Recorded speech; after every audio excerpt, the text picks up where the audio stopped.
You let me lie. Let me lie. Let's see who pull up. I forgot to set my light up, man. Hold on, let's see. I'm about to go live. Look, I'm not a vegan. Praise up, blessings up, we let me lie. I'm not a vegan. We gotta get into it. Hold on, man. Praise up, blessings up, we let me lie. Please don't call me a vegan. No disrespect. We let me lie. Praise up, blessings up. I just like to keep it real. Like, I don't want people think I'm a vegan. I'm not a vegan. Let's see who pull up. No disrespect to the vegans, man. Because I respect it. But I'm just vegan. I'm about to get into it and I'm about to explain myself, man. Prayers, blessings up. Daryl, what's popping? Foxy, what's good? Prayers up, blessings up, man. Black Sheep, I see you. Kara, what's good? Loretta, what's popping? Valley, what they do? Daryl, what's up? Prayers up, blessings up, man. So my name's Jabez. And man, you know, I got a goal to help over 1 million get down to their natural body size and stay there for life because I lost 100 pounds. And so this was me in 2014. You know what I mean? But the thing about it is I lost the weight still eating the foods that I like to eat. Look, this was not too long to that picture. Family trip we took to Wisconsin in 2014. And man, so the thing about it, right?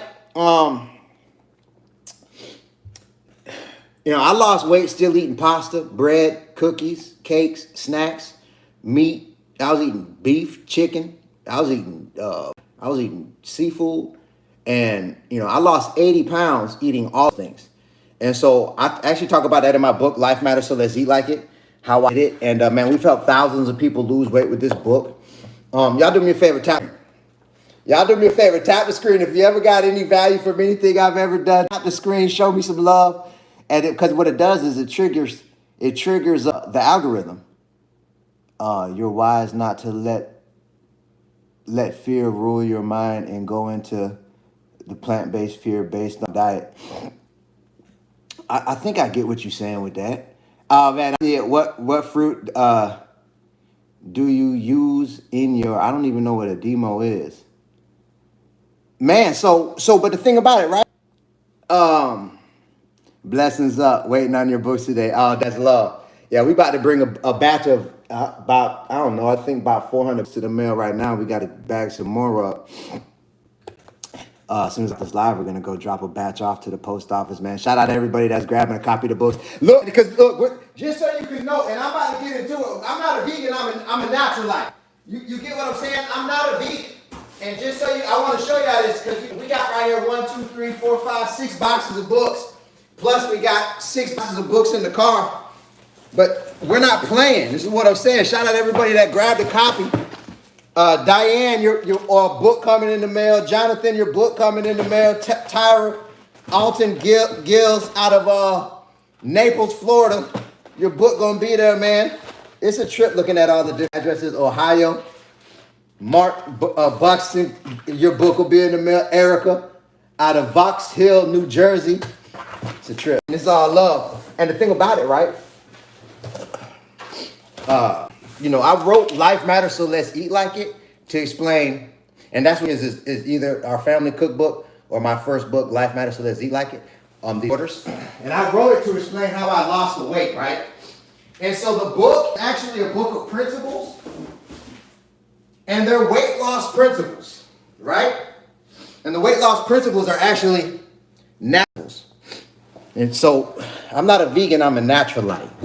And so I say that, hold on one second. I feel like I need to eat another leaf of life. My nose is running.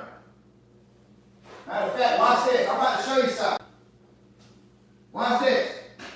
Hold on, I gotta grab a knife. I'm grabbing a leaf of life from outside.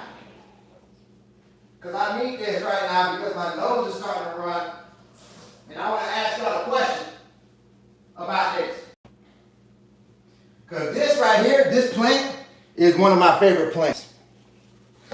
And we'll get into it. Let me ask y'all a question. As a matter of fact, you two, do me a favor. I see we got 68 people on the live. We got 7 likes. If you could smash the like button, I'd appreciate it. You know what I'm saying? And send this video to somebody that you know that got to go to lose weight.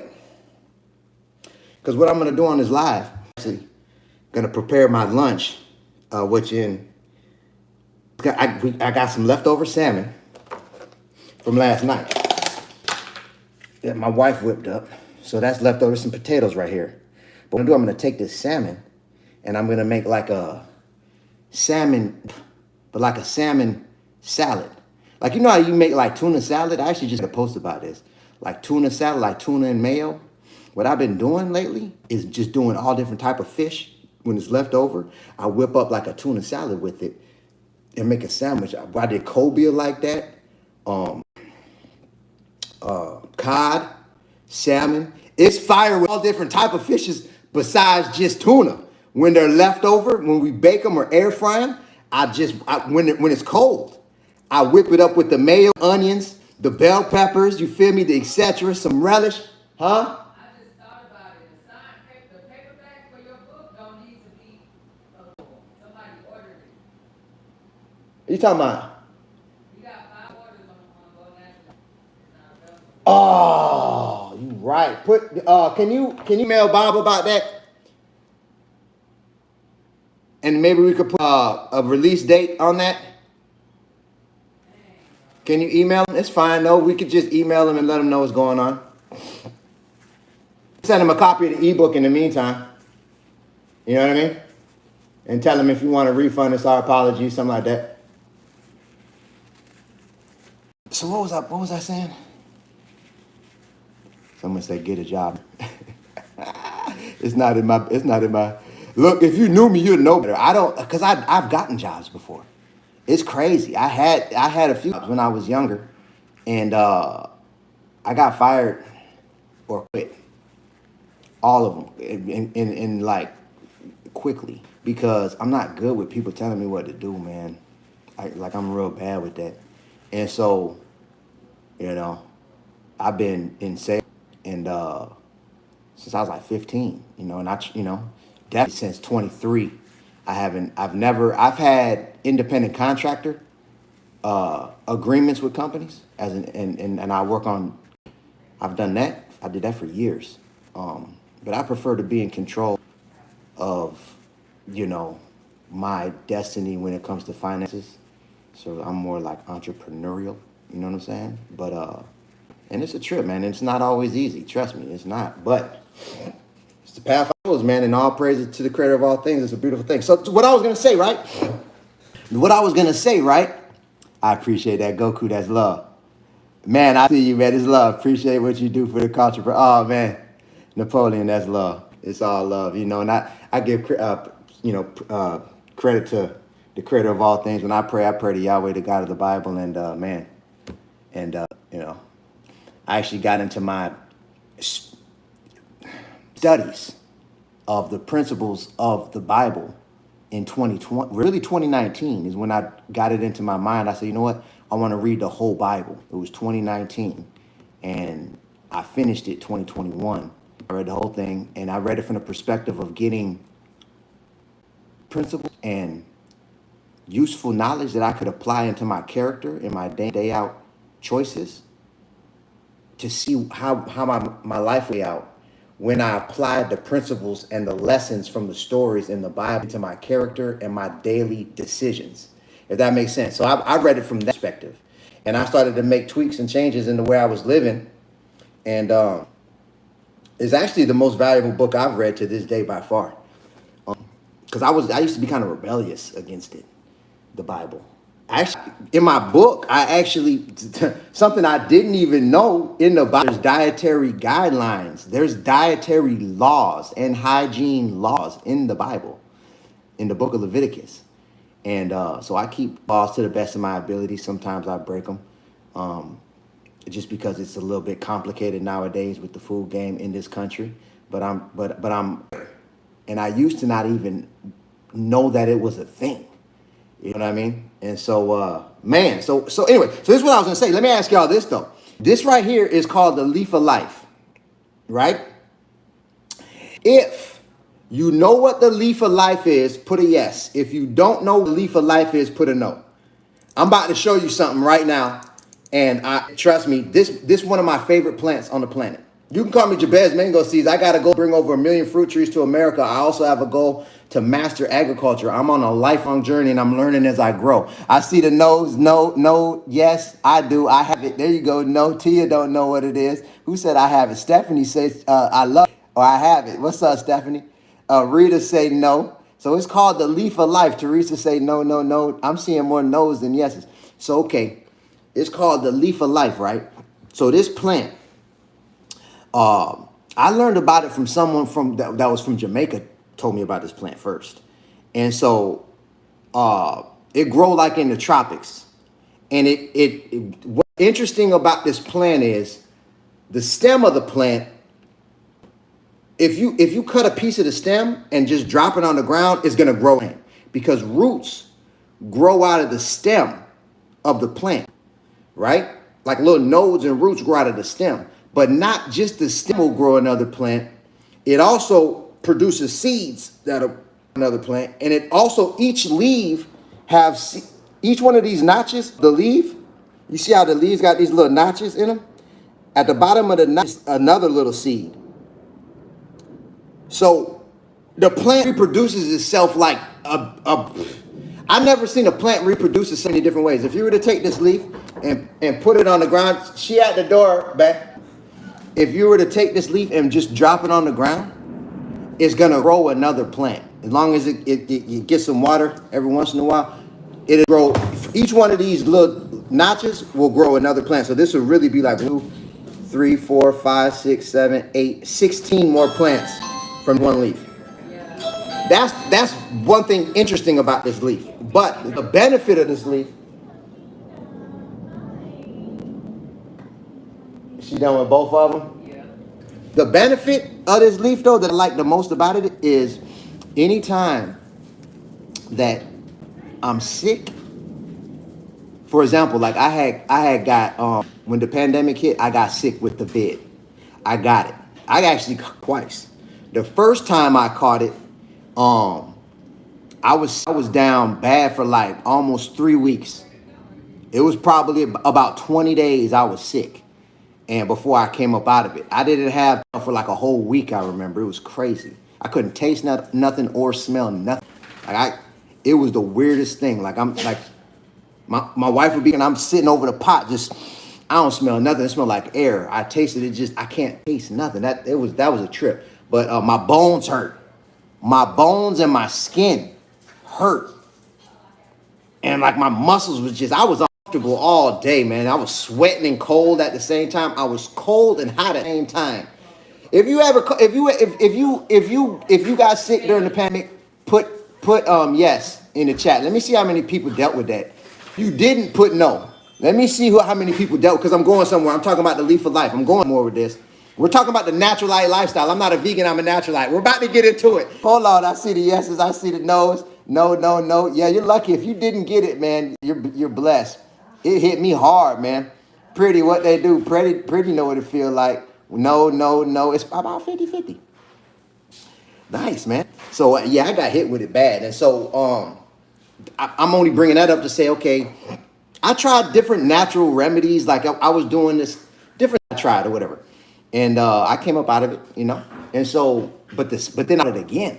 Like a year later, it hit me again. And in between the first time I got it and the second time I got it, I had started growing this leaf of life plant.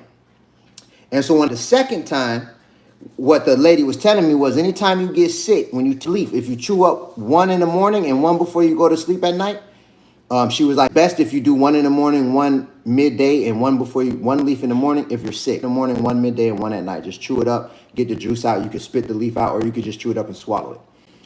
She said it's gonna cut your sickness time at least in half, usually more than that.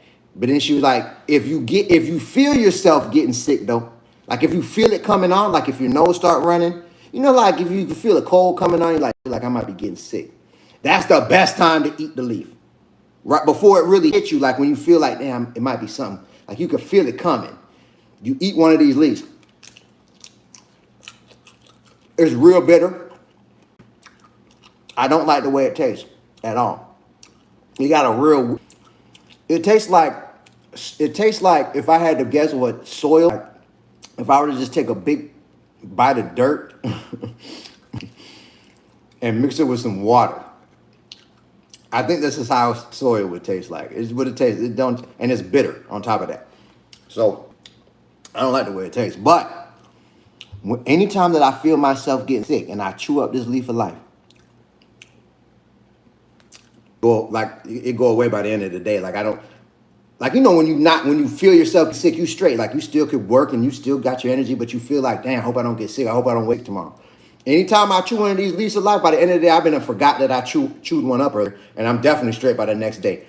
95%, 99 out of 100 times, 9 out of 10 times for sure, that I feel it coming, since I've been doing this, when I catch it in the beginning. But if I get sick, like if I don't catch it right away, and then the next day I'm like, dang, I'm sick. It's just like the lady told me, it cut the healing time in half. Because what happened the second time I caught the vid, got all the way sick to where I lost my smell and taste and all of that. And then I was like, dang, I should have been eating the leaf of life. I low-key wasn't thinking about it.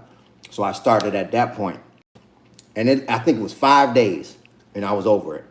Compared to about almost 3 weeks the first time. Do you eat it? Yeah, I just swallow it. Just got on, what's that you took? It's called the leaf of life. It grows in the tropic. Google search leaf of life. The easiest plant in the world to grow. But if you not in like in kind of like a tropical region, if you have it outside, it ain't gonna grow good. But you grow it inside though. You got the plant got to stay in a warmer environment, and all you got to do is just drop a leaf on some soil and that thing going. It's gonna start growing. Just make sure it's good soil it don't even need a lot of water, but it do need some. Basically it's the easiest plants to grow. Literally, you could throw a leaf on some soil and it'll start growing. It's called the leaf of life, and it grows so easy to where I feel like that's the way of showing us like this plant knows, like it got everything in it to live abundantly. Like there's something about it, because when you start with different plants, you'll see some are a little bit more complicated than others. This one, anybody could grow it. No, it's all love. So yeah, man, and you can get it online. Like if you live anywhere, you can go online and just search up leaf of life seeds, leaf of life plant. They have them on Etsy. If you go on Google, where can I buy the leaf of life plant? And they're saying that you can get it shipped right to the house. And it's like a first aid kit. I keep leaf of life on. I got some right behind the house, and I got some on the side of the house. And another thing is good for headaches. It's good for menstrual cramps. It's a natural painkiller. It's good for a lot of things. When you look up the benefits of your mind. Let me see. So anyways, man, that was in my backyard in Jamaica. I learned about it from someone from Jamaica. That's why I learned about the plant. A lady from Jamaica. And I think they call it something different. No, I think they call it leaf of life. But there's different places in the world they call it different things. They don't call it leaf of life everywhere. It got you different names, but it's the same plant. But anyways, all right, so that's what that is. So now I want to get back on topic. So what I'm gonna do on this live, right? So the first thing I wanted to say was I'm vegan, I'm a Naturalite. So when it comes to when I cook and when I prepare food on lives, a lot of times it'll be like I'm not eating meat. And so people think I'm a vegan. People come up to me that don't know me and they'll be like, oh, you I be seeing you on social media, man. I be seeing you on TikTok. I see you on Facebook. I see you. Oh, there go vegan. I hear people talking sometimes when I'm walking and they'll be talking about me. There go the vegan. That's the vegan dude. And I'm not a vegan because I eat fish. If I want it, I eat it. Sometimes I even eat steak or goat or lamb. Like, not often like I used to, but if I want it, I'm going to eat it. So for that reason, one, I'm not a vegan. But also, what I like about veganism is it did a real good job, and it does a real good job about bringing awareness to, like, look, we don't need to eat animal flesh. Like, if you don't eat animal flesh, you know what I mean? There's a lot of vegans that's been vegan for 15, 20, 40 years and ain't eating no animals. So obviously, they're not dying. You get that? And some of them looking real good. Some of them not looking so good. So, but the point, what I'm saying is, so I respect that about veganism, getting off the animal flesh. I get it. But what I don't doesn't specify that a vegan isn't supposed to eat heavily processed foods and chemicals. There's a lot of vegan friendly items that are heavily processed and got chemicals all in them, like Impossible Burgers and vegan cheeses, and I mean, there's a lot of vegan options that are processed and got those in them. Beyond Meat, yep. And so, for that reason, I can't relate with being a vegan because and I talk about this in my book.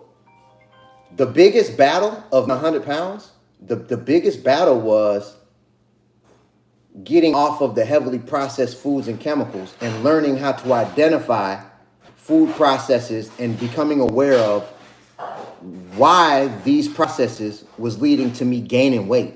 When I was able to connect those dots, and that's why I'm always saying read the ingredients. When I was able to connect those dots, and I choosing the processed options and heavy on the chemical options that I had been eating to the more natural options, I went to losing weight. Still eating rice, still eating pasta, still eating cookies. And I love the way they taste.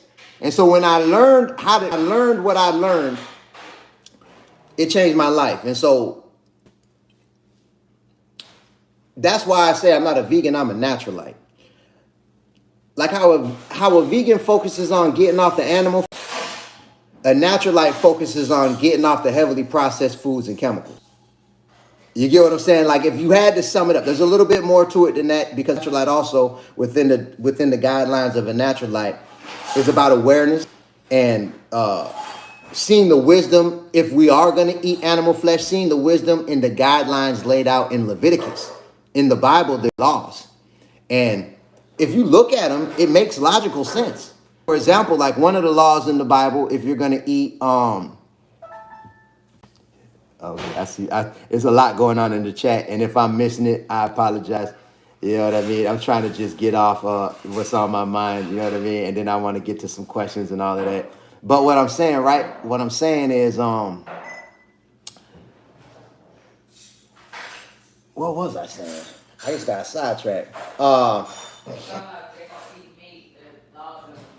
yeah, bet it up. It's the laws, the dietary laws in the Bible, right? For example, when it comes to animals that come out of the water, right?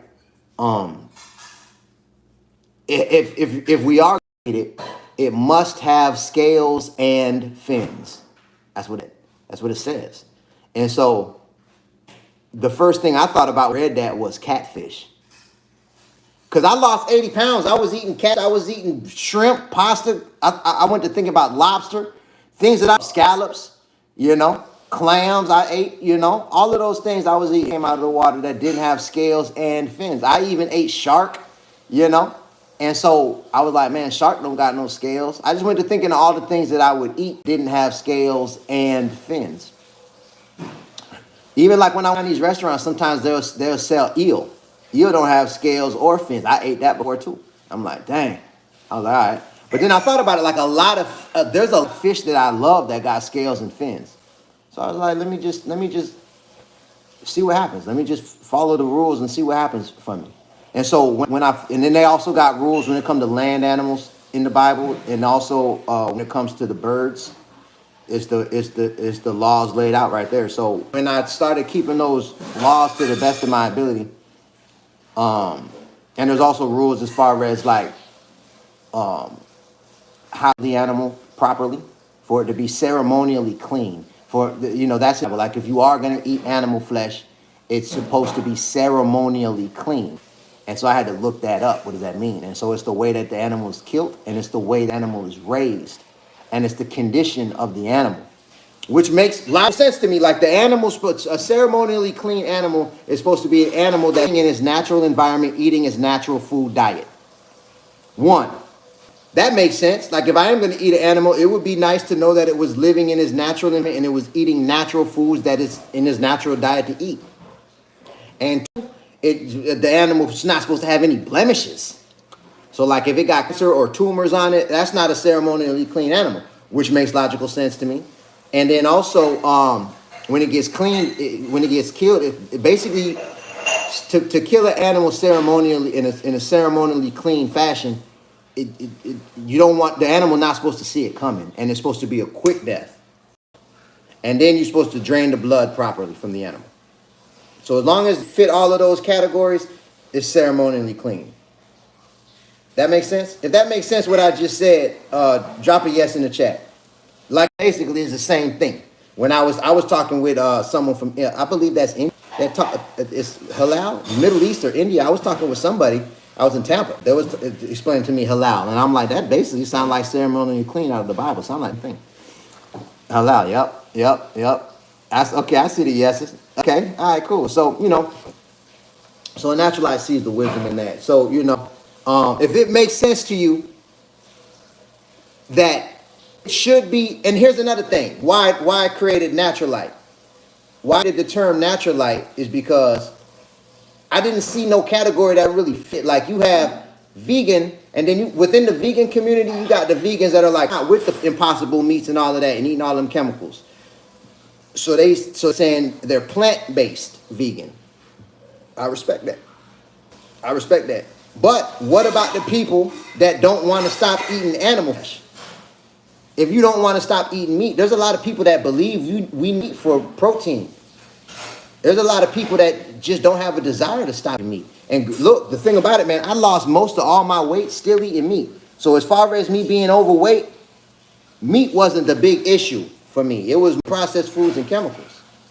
And so that's why I'm like, man, I want to create a category that focuses strictly on getting off the processed foods and chemicals, as like that's what we're known for. A Naturalite is someone who wants to choose natural food options. Some Naturalites eat meat, some don't. Plant-based vegan is actually a Naturalite too. All right? If that makes sense, what Naturalite is, drop a yes in the chat. If it don't make sense, drop a no in the chat. I'm trying to see who locked in, man. If you can relate with being a Naturalite, drop a yes in the chat. If it makes sense, drop a yes in the chat. D, what they do? Sandra was popping. Man, Lisa, okay, all right, what's up, man? And just know, we and look, launched our new website, gonaturalite.com. All my books are on there. Every book that I have written at this time is 3 books. I'm actually a 3-time best-selling author. Shout out to everybody that's grabbing the books. All of them are books that fit the natural style. It's a lifestyle. And it's about consumption awareness. It's about knowing nature knows best and learning from nature, and also taking back the responsibility of us producing our own food from the ground. This is what I realized along the way. Like, for me to get this overweight, what happened was, in hindsight, as I reflect, the issue was I was disconnected from nature. So because I didn't know how to produce food from nature naturally, because I didn't know how to do that, and also because I did not know how to acquire land, I'm dependent on the grocery stores and restaurants to get my food. I have a complete dependency. So that really hit me in 2020. I'm like, no wonder I got so overweight. And then the problem is 80%, and we're going to get more into this on this live, 80% of the food options in the grocery store led me towards weight gain. But the good news is 20% of the options will lead me a weight gain. And that percentage is pretty, and the store in the sections. So, and that percentage is pretty much equal across the different sections, which makes it, when you're looking for better options, it's the same in the right section. About 80% bad, 20% will lead you away from weight gain. Same with the flour, same with the bread, same with the pasta, same with the cookies, same with the, same with the juice, and so once I learned how to identify the more natural versions and I made the switches, I was still eating what I liked and I lost the weight that I wanted to lose. You get what I'm saying? But that's the thing. 80% of the options in the grocery store was leading me toward weight gain. And 80% of this country is overweight. So the root and the core issue that I believe why we have such a weight issue in this country, the core issue I believe is the fact that the majority of the country does not require land, And the majority of the country does not understand how to produce food naturally using the land. So we depend.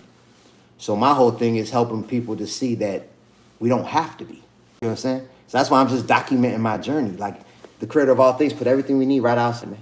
And that's why I wrote my new book, The More We Grow, The More We'll See. Everything we need is free. I'm about to start a whole new garden. I got a garden on the side of the house. I got a garden right here in the back of the house. I'm going to put a bigger garden in the back of the house. Next, I'm going to document the whole situation.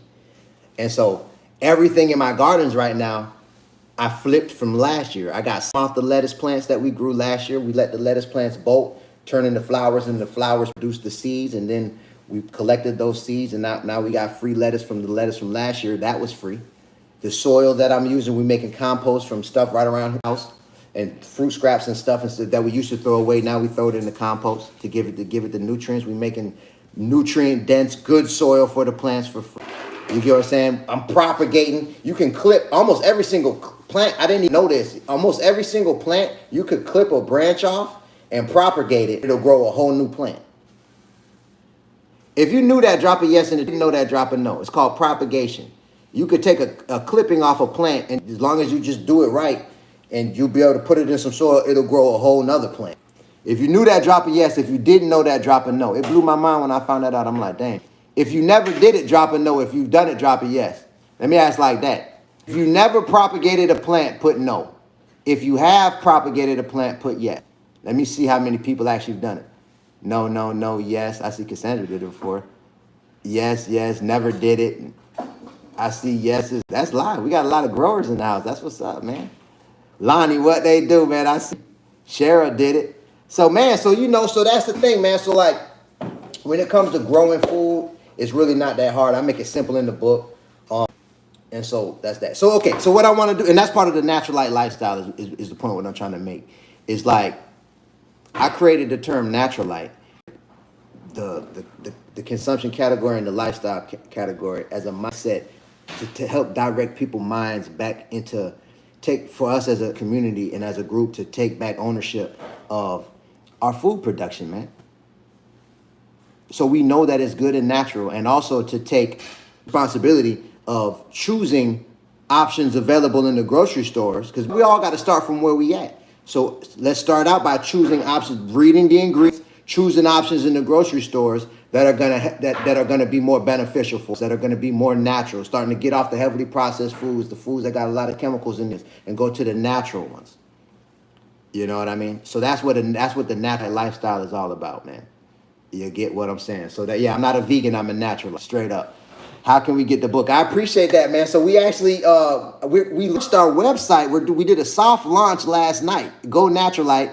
Shout out our partners, Ken, Bob, and George at Medicate. You know, I linked up them in my mastermind that I'm in with Myron Golden.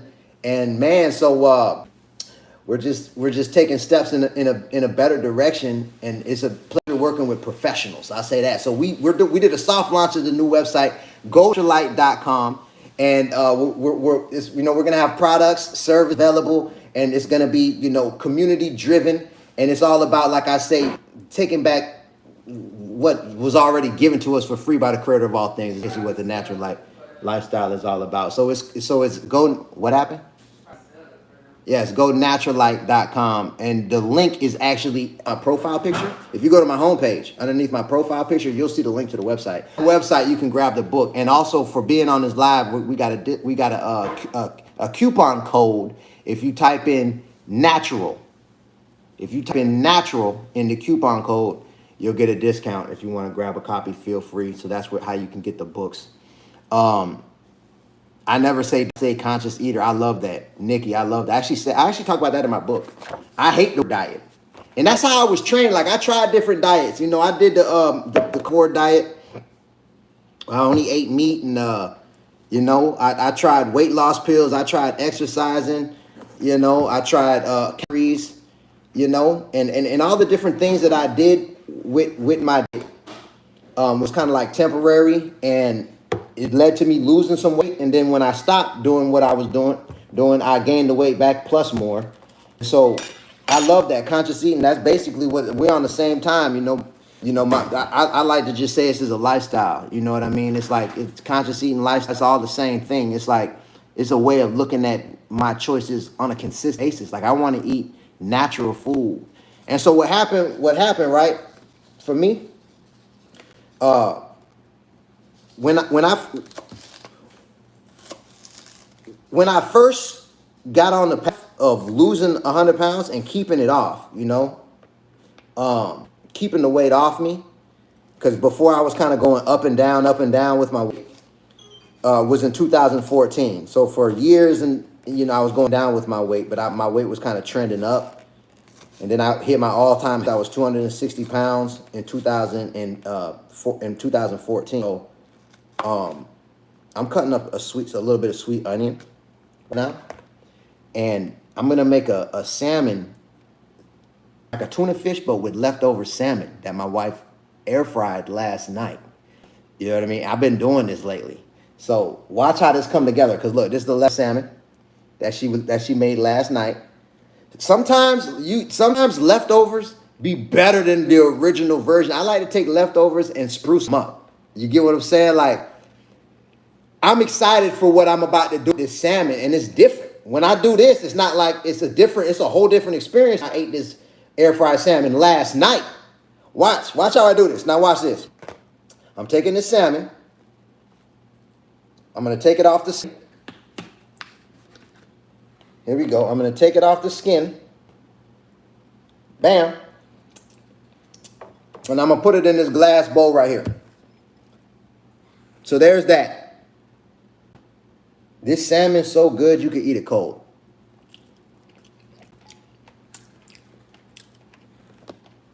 I could just smash that whole by itself, but I'm not gonna. But what I wanted to make was, right? Let me ask y'all this, man. If you got to go to lose weight, drop a 4 in the chat. If you'd like to lose some weight, 4 in the chat. I want to get into it, man. With I'm not a vegan, I'm a night live. The Naturalite lifestyle is how I was able to lose 100 pounds still eating the foods I like to eat. I want to help you lose some weight on this live, man.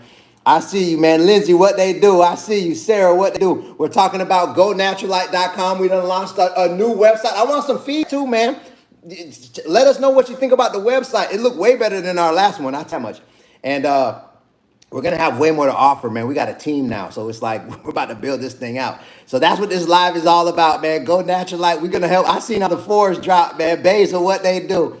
Marshall, what's up, man? Shayla, what's good? Okay, good. So the first thing now, everybody knows fast food isn't good, right? So the first thing I want to talk about is mindset. So being aware of false beliefs that could be in your mind. If you're trying to lose weight, you might be like me, and you might have beliefs in your mind aren't true, but you think they're true, but you haven't put them to the test yet. So we got to be aware of that, a possibility. Like I coach people one-on-one. I do group coaching, and when I hear people say, "I'm trying to lose weight, man. I've tried everything, nothing works." Hear that? I almost don't even want to work with you, because everybody that has told me that, those have been the hardest people to help. You got to believe something you can do. If you feel like you've tried everything and nothing works, you got to be with our words. I actually talk about that in the book. So I'm talking about mindset. I'm about to talk about fast food. But what I want to really talk about is being aware of the words that we choose to use. If we're trying to lose weight, we got to be real aware of the words that we choose to use. This blew my mind when I learned that the English language. I learned this. Shout out Hakeem Anderson. He actually wrote a foreword in my book. He's from South Africa. He's a 2-time best-selling author. He owns property internationally. He's very interesting. But he the one that told me that the English language was created by a group of spellcasters. There's only one language that fit that. The English language was the only. In all languages, they say, if you study etymology, there's a debate about it, but the belief is the original language was either Hebrew or Arab. Like, how you say that? Arabic? It was one of those two. And all the other languages spoken on the earth are like offshoots of that language, whatever the first language. So between that language and when the English language was created, the knowledge of casting spells was being practiced. like you hear about wizards and like spellcasters and all of that. Some people be like, oh, that's only on the movies. I'm one of the ones that believe it's a real thing. And so that's why when you write words out in English, it's called spelling.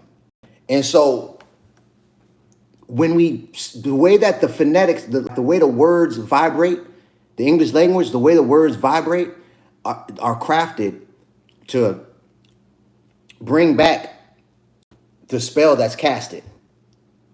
So it's important to understand the definitions and meanings of the word, because the definition and meanings of the word tie into the spell that's casted when we use those words, if that makes sense. So the word can't is a spell, or everything. Those are permanent spells until you reverse it and say I can, or I can find a way, or I know there's something I could do. It got something, but as soon as you say I've tried everything, I can't do it. I've tried to lose weight, I can't lose weight. I've tried everything. You're casting spells and you're shooting yourself right in the foot. If it makes just said, drop a yes in the chat. If it don't make sense, drop a no. Because I hear it all the time. I've tried everything, man. I need your help. I want to lose some weight. I've tried everything. I'm like, oh, God. As soon as I hear I tried everything, I'm like, man, I know what I'm up against. I'm up against someone that already put a permanent spell on themselves and they're not aware. And so now it's like I got to try to reverse engineer how to get you to cast a better spell for yourself. So once we're aware, and so I see all the yeses, that's beautiful. So when it comes to losing, right, it's very beneficial. And I talk about this in my book, the mindset chapter. It's very beneficial to use. Most people that's living in this country, we only speak, especially if you're born and raised and you don't have family that's from overseas, the only language you speak probably is English. So, but we're not taught that. We was taught a language else. And so when you come into that awareness, either it's true or it's not. So if you assume it's true and be intentional with your words as though you're casting spells on yourself and others, you'll notice you'll start to choose different words. And what you could do is start to see how your life play out. Because that's what happened when I started to be more intentional with my words. Like in I used to curse like a sailor. I used to curse around my kids, grown-ups, old people, young people, in professional places, unprofessional places, in the street, everywhere. I didn't care. That's how I. And I really didn't care what people thought. Like I just thought it was a way of expressing myself. But then when I came into the knowledge, I'm like, okay, that's another part of that's why they call them curse words, because those words are crafted as curses. And then I was just looking at how my life played out all the way to the point where I was 37 years old. I was 100 pounds overweight, 31 years old, 100 pounds overweight. And then, but I lost the weight. But by the time I was 37, I wasn't nearly anywhere close to where I wanted to be in life. The pandemic hit and so I was like, man, I wonder what life would be like if I just got real intentional, stopped putting these curses out here. And I made a choice to stop cussing.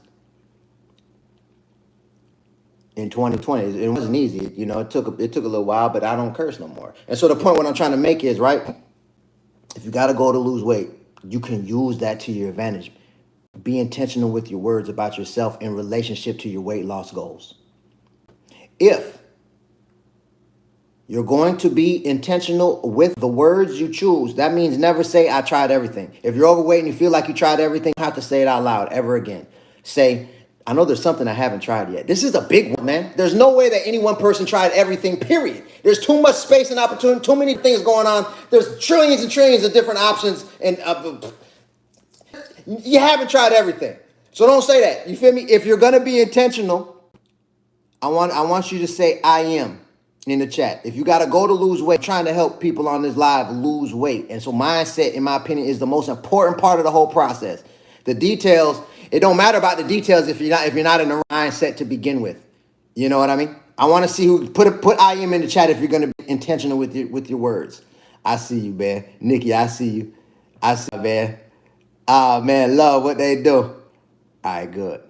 It's all love. It's all love. All right, man. So check it out. Let me get a napkin. So what happened was, right?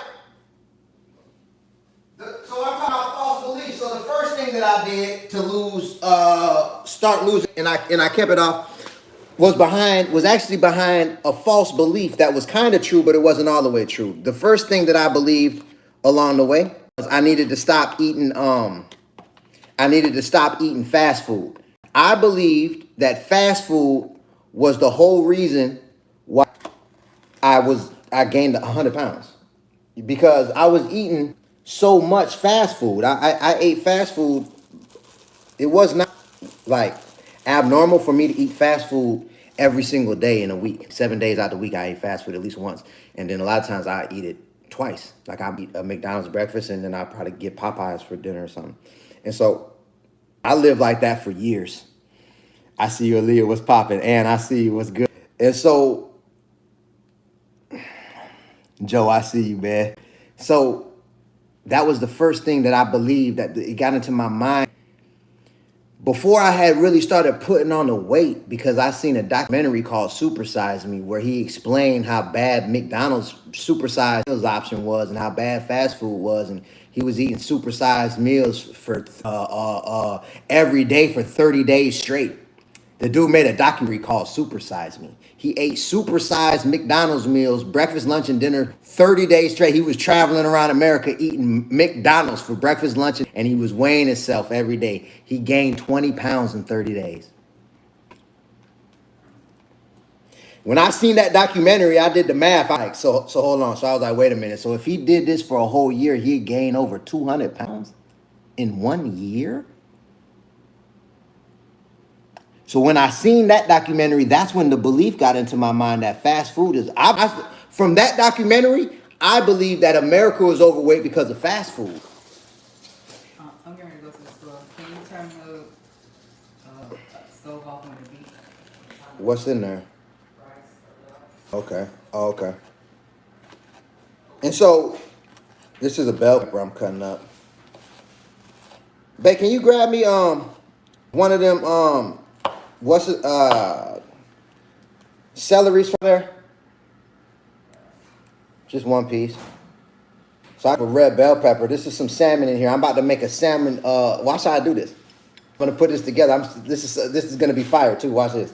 But so that belief was in my mind for years. Like all I need to do, when I seen it, it was like 2023. I wasn't overweight. Excuse me, 2003. I wasn't overweight. Appreciate it. And so when I seen that documentary, it wasn't until years later I started putting on weight like that. So when I started putting on weight, it was like I felt like I knew why. It was the fast food, but I kept eating it, and I was putting off stopping, and like I know I need to stop. I know I need to stop, and I was doing other things. Like I tried exercising instead because I didn't really want to stop. Because I used to look at it like I know I need to change. Like I knew I needed to change how I was eating. I was gaining weight. Like I knew I needed to change how I was eating, but I didn't really want, because I didn't like the way healthy food tastes.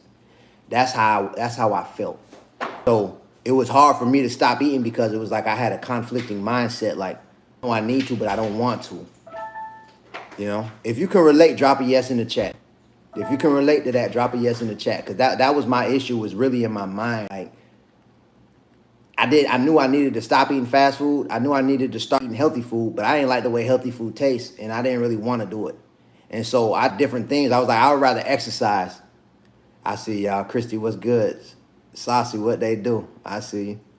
Shots, okay. Yeah, y'all know what I'm talking about. Hey, what's up? And so, picture, what's up? So, hey, I see y'all. Yeah. So you know what I'm talking about. So that's what I'm saying. So like,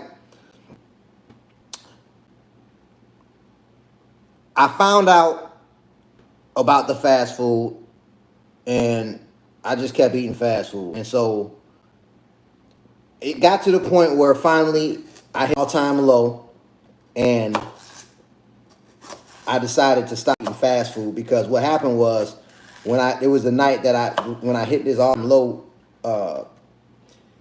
it was a big argument me and my wife got into. I talk about this night in my book. This is the night when I stopped eating fast food, finally. She was poking at my chest, giggling. laughing. My wife, she just left out the house. She was poking at my chest, giggling.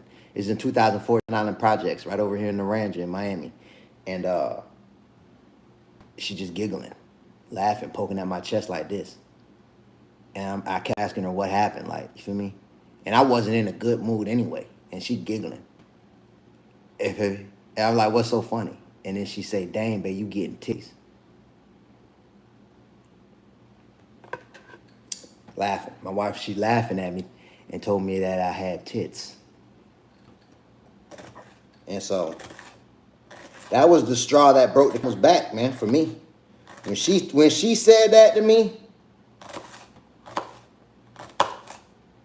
sometimes my wife, she troubled this because I've told this story 1,000 times. And I'm gonna keep telling it. And she like, dang, she like, I never knew, like when she said it, she wasn't trying to be funny. Like she didn't know how much it was gonna affect me. But I'm glad she said that night, because that's really what made me stop eating fast food. That it was a change from her saying that. I felt all the different ways that a person could feel that are bad. Like I felt disrespected. I felt upset. I felt sad. I felt depressed. I felt anxiety. I felt my confidence lowered. I started to feel jealous of her. I started to feel like she probably was gonna break up with me. I started to think I should break up with her first. I actually told her I'm done with her. I actually did, bro. You want to know something crazy? That night when she told me that, she said I had tits, I disrespected her. I called her out her name. We had at that time she was pregnant. This how bad I was. This how like lost I was. Like that's what I'm saying. Like I judge people, like, because I know what it's like to be in dark places. And yeah, I disrespected her bad. And like we got into a crazy argument. The kids in there crying. Like I broke up with her. Went outside, slammed the door, left the house. I jumped in my car and realized when I got in the car, I forgot that I just blew my transmission in my car. I'll never forget that day, man. I'll never forget that day. Not only because I snapped on her, I snapped and I was disrespectful. I got disrespectful with her and snapped, and I got the dip. I was like, I'm breaking up with her before she break up with me. That's how I felt in the moment. It was tripping. And so, yeah, the back called her out her name and all that. And yeah, jumped in my car and I'm like, dang. And it was late night. And we in the ranch, the bus ain't even running. I don't even know where I'm gonna go. I'm all everybody I know up north. We way down south in Miami. I'm like, I ain't had no money. You feel me? I ain't have no money, man. And so then it was like, I make the walk of shame back in the house. I was outside sitting in the car for like 30 minutes. And I had to walk back in the house after I did all that. After I did all the walk back in there. I would walk back in the house. You should have heard. And she got off on me too. She got off on me too. She was like, yeah. I knew you wasn't going nowhere with your duck. Like she's snapping on me. I'm like, man, shut up, man. She like, that's good. She's like, that's good for you. She like, yeah. I'm like, man, whatever, man. Yeah, whatever, man. So I walk in the bathroom. Right? I walk in the bathroom and I slam the door. I'm still tripping. I slam the door. She like, you gonna stop slamming my doors? I slammed the door, but when I slammed the door, I'm looking in the mirror, right? I'm looking in the mirror at myself. And when I'm looking in the mirror and I'm holding my stomach in, like I'm holding my body and that's when I realized I was making myself look smaller to myself. And I realized in that moment that I had been lying to myself. Every time I looked at the reflection of myself, I would hold my stomach in and make myself look smaller to myself. And I had been doing that for years.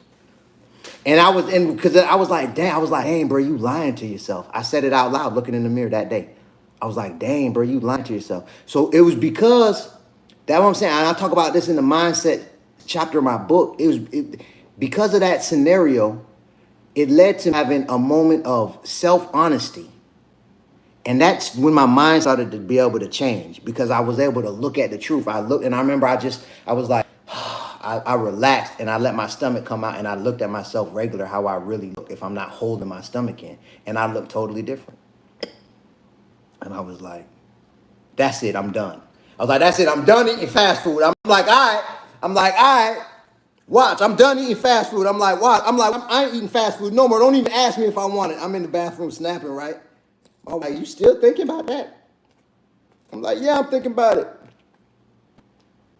And so, but in that moment, right? In that moment, I had the thought cross through my mind that, and why I was able to get off the fast food, it was because of this thought. I had the thought cross my mind that I was like, I'ma still eat burgers. I'm like, if I want a burger, I can eat a burger. I'm just not gonna eat it from fast food restaurants. I'm like, it's fast food, man. It's like, I don't have to go to McDonald's to eat a burger. I can make my own burger, or I'll go to a sit-down restaurant, but I'm not eating nothing from out of fast food restaurants no more. I'm done. If I want whatever. So that's what I did. Like if I want a taco, I'm just not going to tacos. That's what I had that thought cross my mind. And so because I looked at it like that, I was able to stick to it. I'm like, I'm done with fast food. It got me where I'm not. And I believe that fast food was the whole problem. So I was like, man, I just eat whatever I feel like eating, but I'm not eating it from fast food restaurants. So that's what I started doing. And so and another thing I decided to do, and we didn't have no scale in our house. I was like, I'm gonna start weighing myself every day to see if my weight start dropping when I get off this fast food, because I want to see, is it the fast food?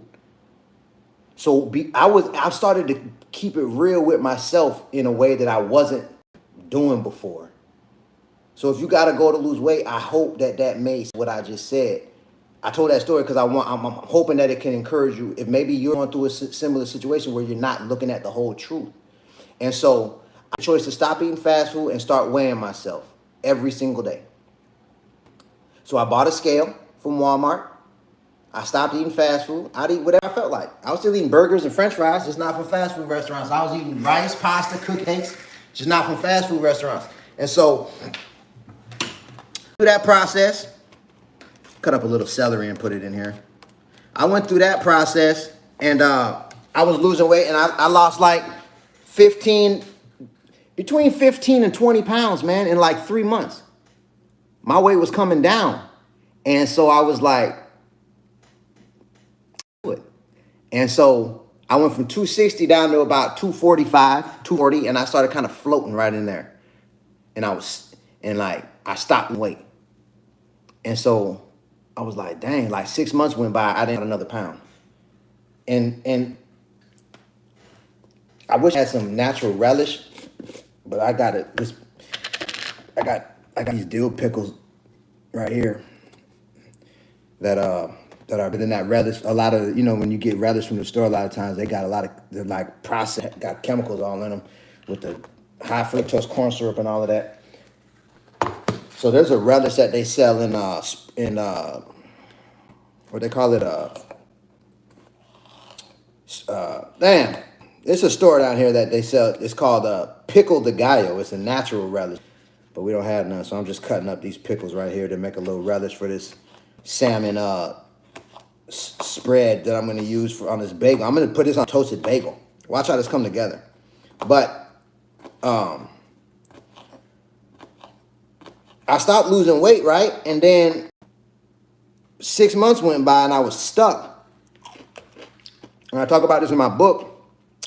I started getting discouraged. But I started feeling like I needed exercise, really. I was like, I probably just ate too much. And I was starting to feel like I probably ate too much throughout the day. I was like, I probably just need to start doing portion control and exercise.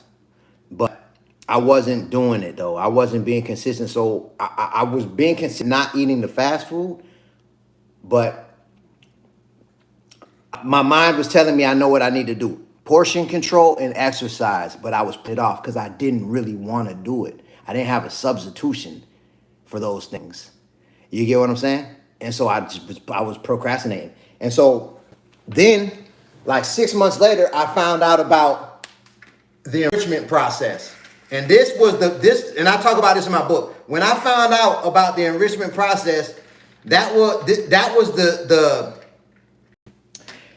the catalyst for my book, Life Matters, So Let's Eat Like It.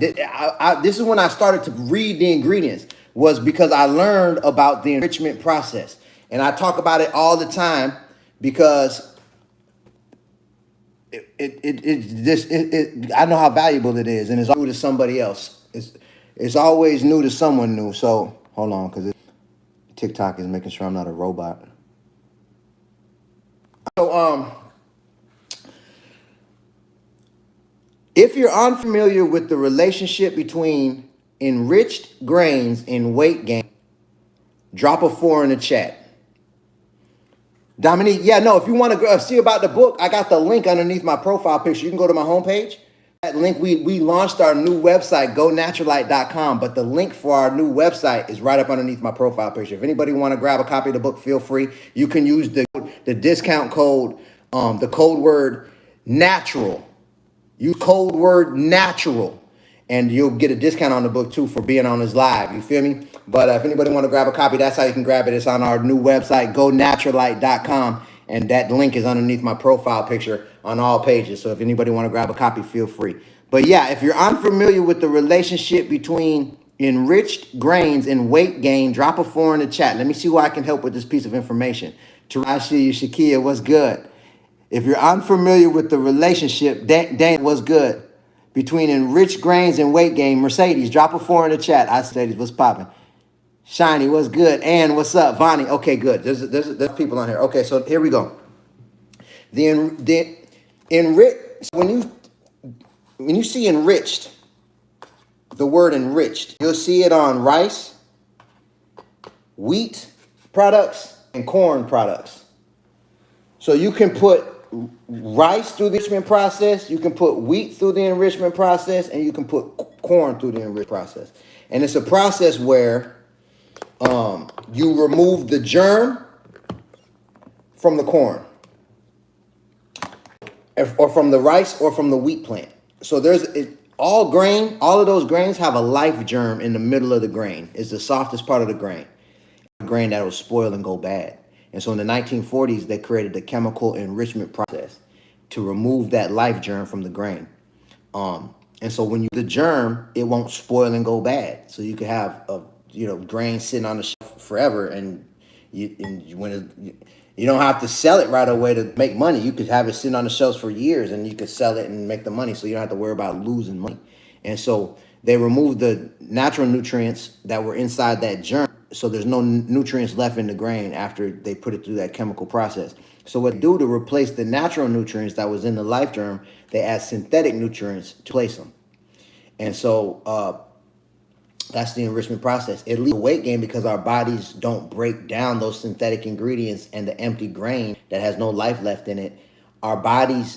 It's hard for our bodies to break it down. And another thing our body does is intentionally turn a percentage of it to fat, because our body's looking at us like we're eating something that has no nutritional value.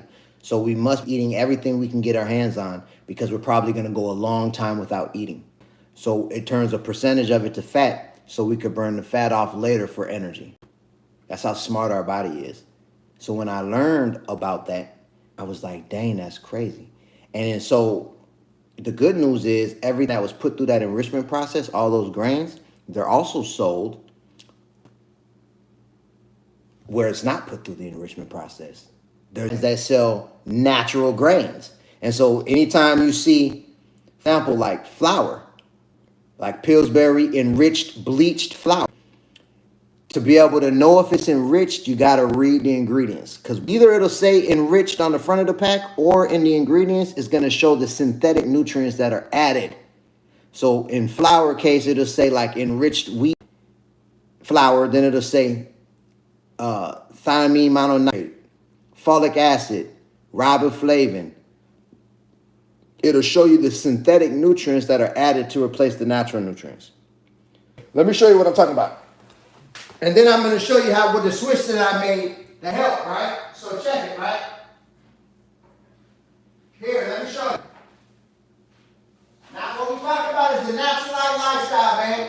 We just launched our new website, gonaturalite.com. Go check it out. We got the books available on there. We got the coupon word natural. If you want to grab a copy of the book, I break everything down in my book, Life Matters, So Let's Eat Like It, How I Lost 100, Still Eating the Foods That I Like to Eat.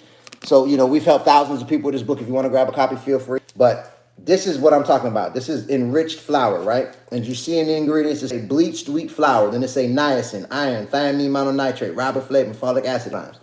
So when I see that, now I know this was put through the chemical process, enrichment process.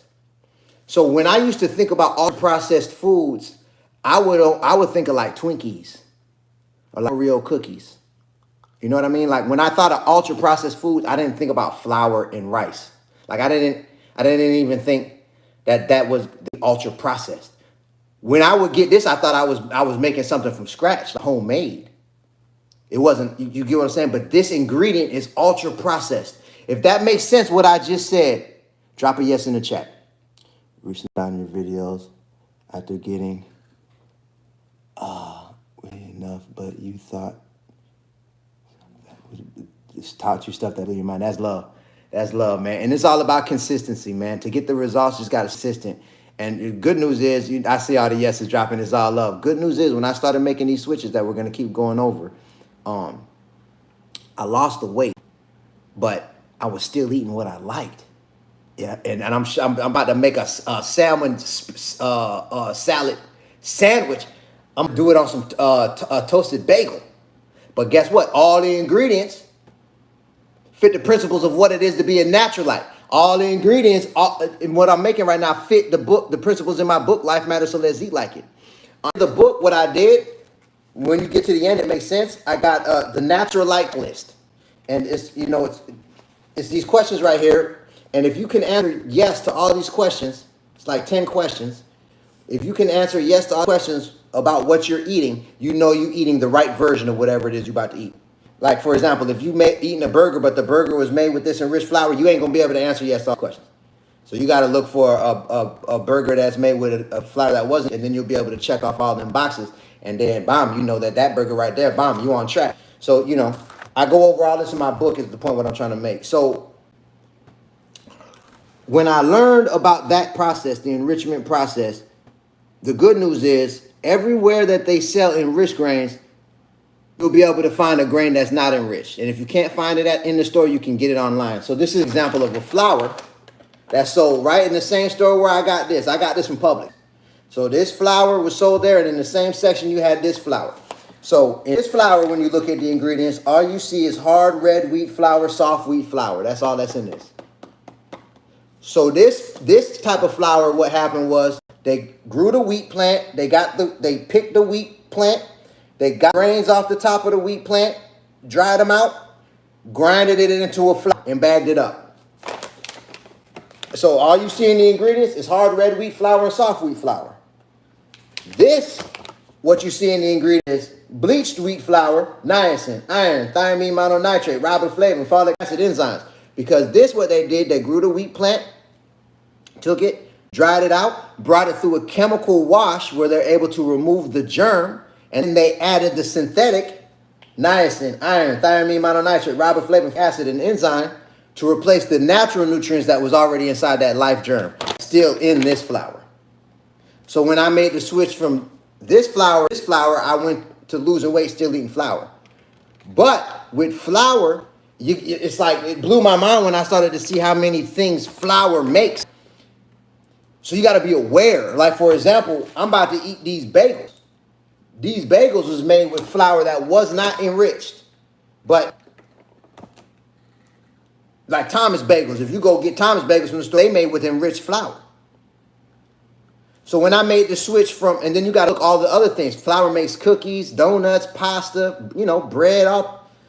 So I became intentional. That's why I started reading the ingredients. I became intentional, and I started choosing products made with the grains that wasn't put through the enrichment process, and I switched them out for products made with grains.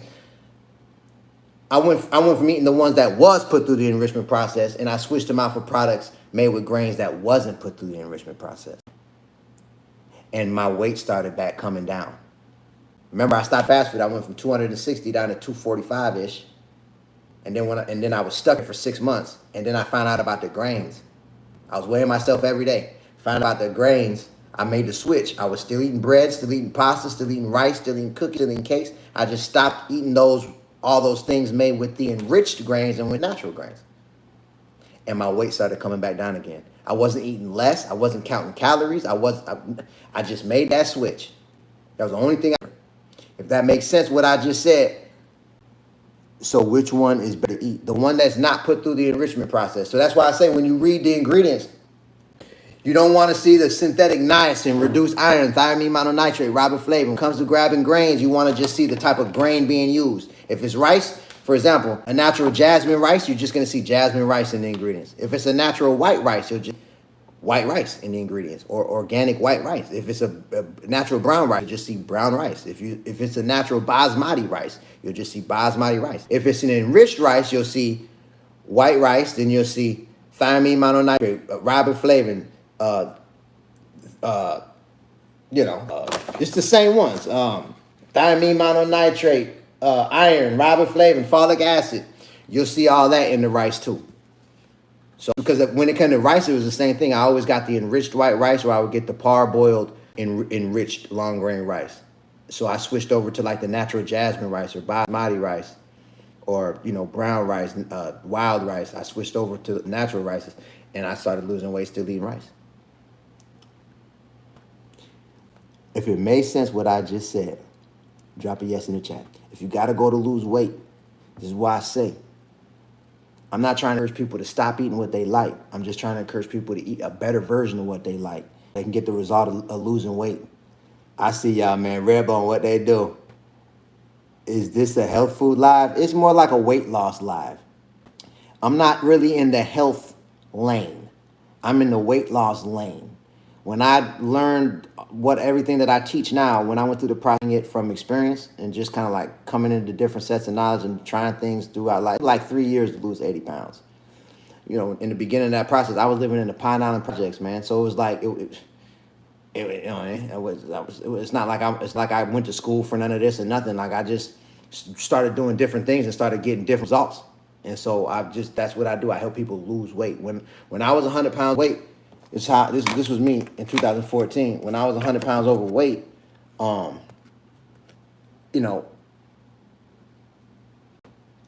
it wasn't like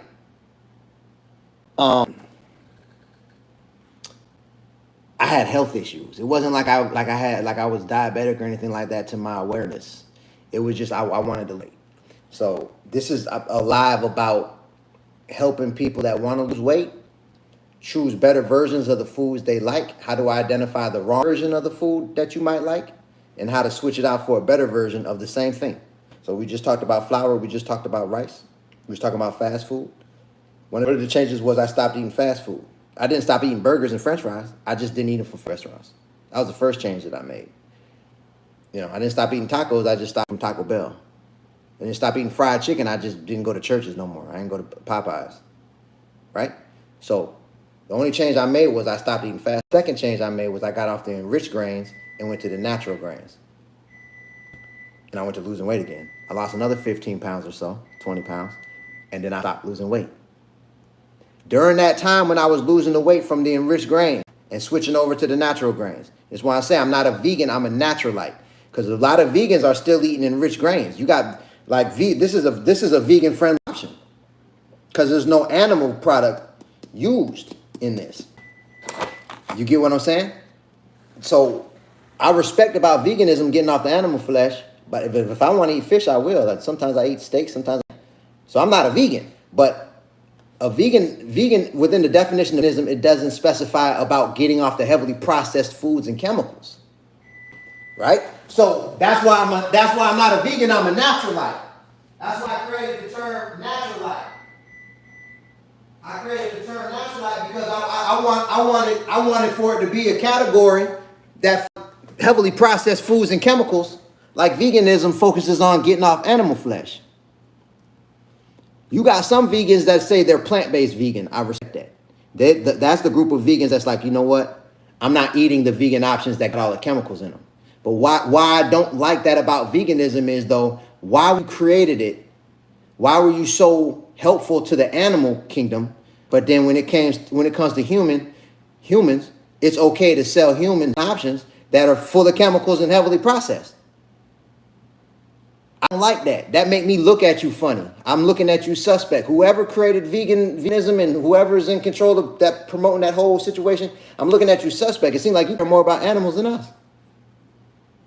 So that's why I'm like, and then as I looked around, and then so the plant-based vegans that are wise and said, you know what, I'm plant-based vegan. I respected the plant-based part about it, but what about for the people that don't want to stop eating animal flesh? It's not the people that don't want to stop eating meat. It's not a category that specifically focuses on, okay, if you want to eat the meat, eat it, but let's not eat the heavily processed and chemical options. Let's focus on that. Let's get off the heavily processed foods and the chemicals. Some Naturalites, and let's just eat natural foods. Some Naturalites eat meat, some don't. You know what I'm saying? Right there.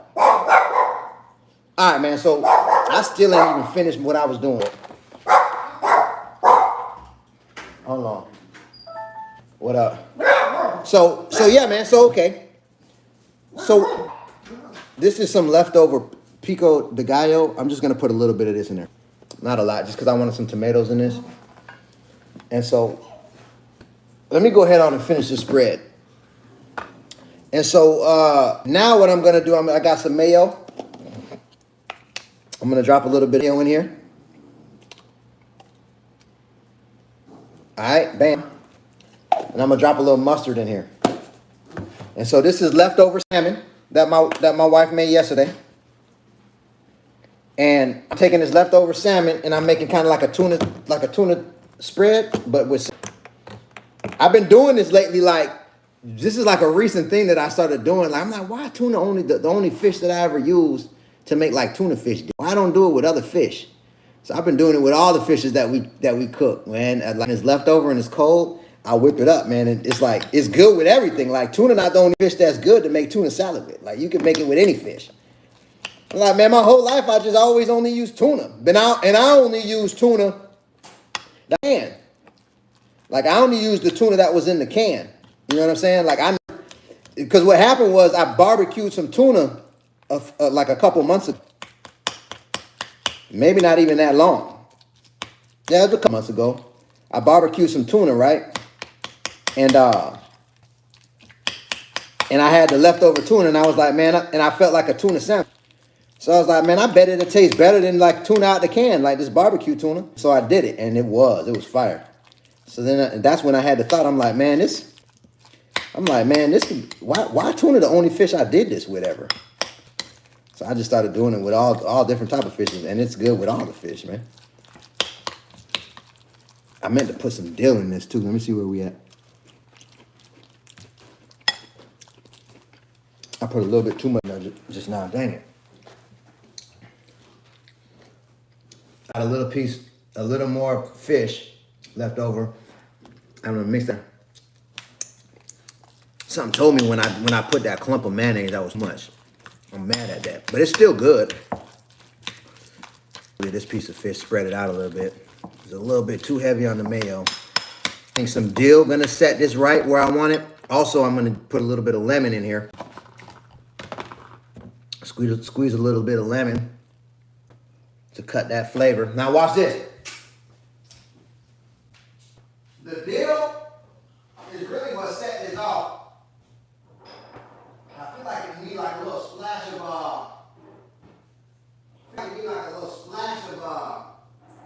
something. I'm trying to think. It needs a splash of sweetness. I'm just gonna put a little bit of organic cane sugar in here too. I'm coming. Hold up. This is a little organic cane sugar, just a little bit, not a lot. I'm gonna put that in there, and then here goes some dill. I'm gonna drop some dill in here. Now let's see. Let's see. So this is like salmon. This is like tuna fish, but salmon. You know what I'm saying? Much better. Oh yeah. Oh yeah. Now. All right. So now watch this. What I'm gonna do. That's ready. I'm I'm getting hungry. It's been like, man, I've been running my mouth. I ain't even been making what I wanted to make, man. I've been on this like an hour. I ain't even start making the food. I'm gonna take a few of these jalapenos. We make these from scratch. I'm gonna cut these up. I'm gonna take a little bit of this juice right here, a little bit of lettuce cut up, because I want some lettuce in this too. But I wanted to have a little bit of spice. So I put a little bit of that pickle juice, pickle jalapeno on there, and I'm gonna cut these pickle jalapenos up small, and I'm gonna drop this in lettuce.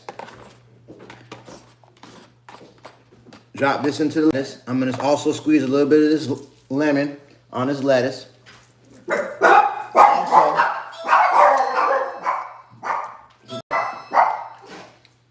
Also, I'm gonna put. Y'all be quiet. I'm gonna put a little bit of this pico de gallo on here too. That's left over. What up? What up? What time is it? 3:30. And then the last piece of the puzzle. I'm almost done. Cause I'm ready to eat, man. So, but the point what I was making though, right? I made my mind up when I stopped eating the enriched grains and I went to the natural grains. I made my mind up what I was gonna do moving forward, because I realized what I wanted was a science experiment on my body, because I was making one change at a time. And I remember learning in school, when you do a science experiment, you can have constant variables and then you add one element and variable of change to the constant variables and you record the result. So when you have a different result because of that one element change that was added to the constant variables, you know why the result changed. And so when you're doing experiments, you want to add one element. If you add 2 or 3 different elements and you have a different result, you don't really know what exactly was the specific reason for that change. You get what I'm saying? So I realized that's what I was doing. I was doing a science experiment on my body. I had the way that I was eating was the constant variables. I had been eating the same way in life. I made one change. I stopped eating fast food, but I kept everything else the same.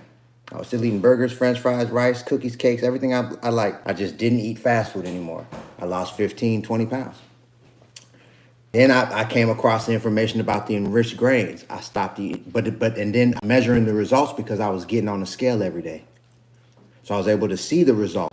And when I lost 15 pounds or so, between 15 and 20, stopped losing weight. So that let me know that the fast food had about 15, 20 pounds on me.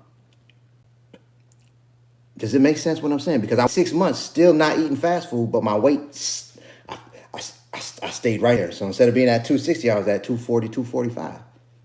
So I'm like, okay, fast food, about 15 pounds on me.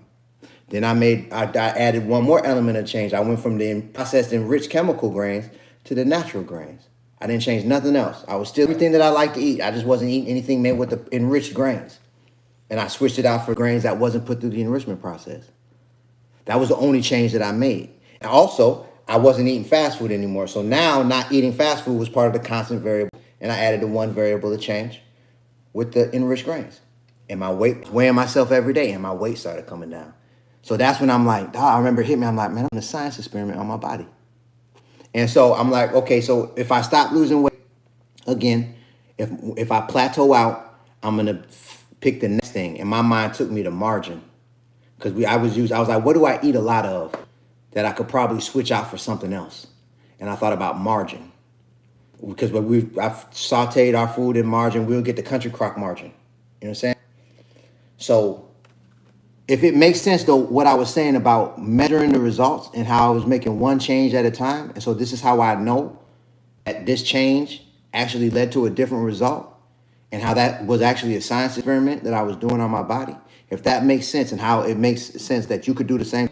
If that makes sense, drop a yes in the chat. If it don't make sense, drop a no. Let me see who locked in right now. And like I said, I'm trying to help people lose weight right here on this live, man. I call this in my book. I go over this in my coaching. You know what I mean? We talk about it in the community. This is what it is, man. This is how we lose the weight, still loving, eating what we love. You know, this is what the Naturalite lifestyle is all about. I see y'all really what they do. Crazy, what's good? I see y'all. It's all love. Rich, what's popping? Oh man, Corey, what's good? Like I say, I'm not a vegan. I'm a Naturalite. As you can see right here, I got a salmon spread. Put a little bit too much mayonnaise on it, but it's all right. I'm about to smash this with a bagel. So now, but this is the point. What I'm trying to say, if we want a different thing to do, if we want a different result, we got to do a different thing. You know. And so this is so the next change that I made was the margin. I ate because I was like, we use margin a lot. Back in the days, we used to get the country crock margin because it was real affordable, and you get a big tub of it for a little bit of money. And so I would use that on my toast, pancakes. We'll bake with it, saute food in it. I put it in my rice, my noodles. You know what I mean? I use margin every day. I would use it at least once a day. Most of the days I use it more than once. So I was like, okay, I'm gonna switch from because I read the ingredients and I'm like, man, this margin can't be good. And I'm like, okay, let me get off the margin and go to the natural butter. And so that was one of the changes that I made. That was the next change because I went from 240, I went from 260 down to 245 or so. I'm getting off fast food. Then the next change was the enriched grains. I went down to probably 230. You feel me? And then I got off the margin and went to butter. And I lost probably about 5-7 pounds with that switch. And then I kind of plateaued. So I'm like, margin had about 5 pounds on me. You know what I'm saying? And then I went to the next thing. What I'm saying now, look, with the bagels, right? I like bagels. If you ever heard, it makes you depressed and you can dehydrate very badly if you're not careful. I wonder what you was talking about. Cammy, tell me I can go. Let me see. I see that on YouTube. They're chopping it up in the comments. Let me see. How often were the changes added, or what? It was only when you stopped losing weight. How often was the changes? I think I get what you're saying. So I was making the changes and I was weighing myself every day, and when I made a change, that was the only thing I did. So I was trying to explain that with the fast food and the enriched food and then the margarine. And so what I was doing was the way I looked at it was like, if my weight don't come down, then whatever change I made, that really wasn't an issue with my weight. If my weight do come down, it was an issue. So I was if my weight started coming down, I just stuck to it until my weight stopped coming down. So that was the strategy that I was doing. And that's why it took me about 3 years. It took me about 3 years to lose 80 pounds. Going about it like that. My book, I put everything in the book in one place. That's why we've been able to help as many people as we have with the book. And when I go live and, I give out the game, but it is because, I explain the changes that I made. When I'm in the grocery store, I show the ingredients, because and one of the chapters in my book is literally read the ingredients on the back of the pack. Like, that's why I'm always saying read the ingredients, because the answers that we need to be able to choose better versions of the foods that we like, be able to know, especially when it comes to buying things that are packaged up, is if we look at the ingredients. You get what I'm saying? So for everybody that got to go to lose weight, what is natural butter? So it's like, when you go to the grocery store, like, and you look at butter, I just would get butter, cow butter, I was just getting butter, like whatever butter fit my budget. I was just getting butter out of the butter section. Now it's getting a little concerning with the butter. It's different than what it was. Now you got milk that ain't going bad now, whatever. So you want to look at the ingredients where you only want to see, I think it's milk. It show you in the ingredients, all butter is just dairy. It's just milk, and you churn it up. You know what I mean? So just natural cow butter. Butter comes from the cow. And so when I made this margin to the butter, I went to losing weight. And so when it comes to this, right? Let me ask y'all a question. Matter of fact, before I say that, if you got to go to lose weight, right? And you've gotten some ideas from watching this live, and some things it's crossing your mind, like, okay, I can make some changes and I'll probably lose some weight. If you're not already reading the ingredients every time that you go to the grocery store and make a choice, if you're not doing that intentionally right now, I want to ask, for the people that are going to commit to themselves to be aware from now on, what are the ingredients in the options that they're about to purchase, and they're going to start reading the ingredients. If you're going to start reading the ingredients from now on and be aware, put I am in the chat. Put I am in the chat. So keto, is the keto bagels good? So here's the thing, right? That's a great question. But if you're going to start reading the ingredients, and I'm about to answer it, put I am in the chat. Okay, Goose, I see you.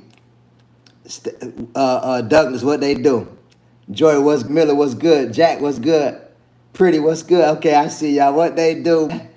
Dougie, I see you, man. Oh, man, I love to see it.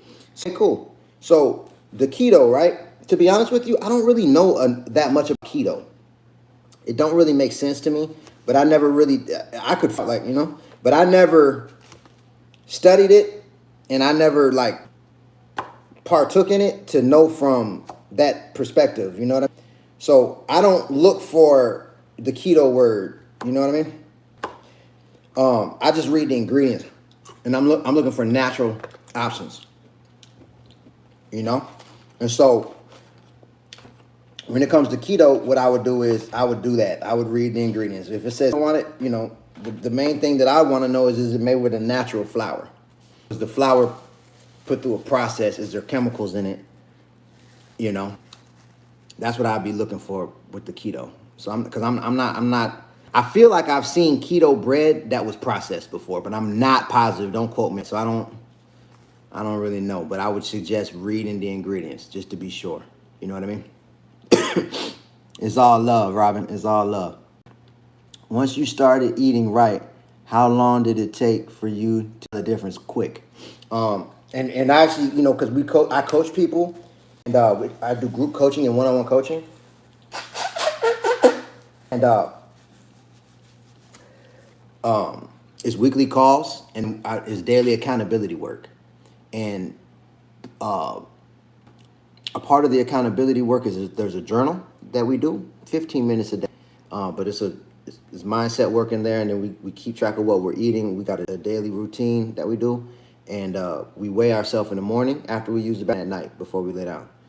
We write that weight in our journal. We also take a picture of the scale when we're on it, and then at the end of the day, I hold everybody accountable, pays me to coach them, and I need a picture of that journal completed and a picture of the scale in the morning. So when people that I coach in the morning, they get on the scale, take a picture of it so I can see.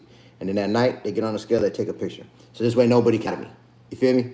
And then, you know, there's a one coaching call per week, and so I break down all the ways to the mindset work, and then the ways to identify the wrong versions of what they like and what to switch it out for. And then they do that week one. 90% of the people that I've coached lost weight in week one. Over 90% of the people that I coach have lost over 5 pounds in a 30-day coaching period. And so that goes to show that when you make these changes, you should see results in week one. Every once in a while, if people don't see results in the first week, it's one or two things going on. They're not following the guidance, or they have a digestion issue, and so they're in the bathroom regular. So they're backed up, and so if you're not passing the that you're eating, you're not going to lose the weight.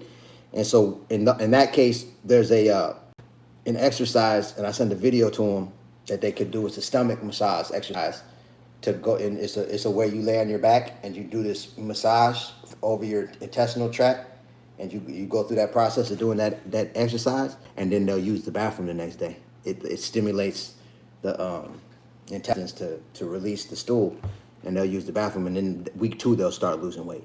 You know what I mean?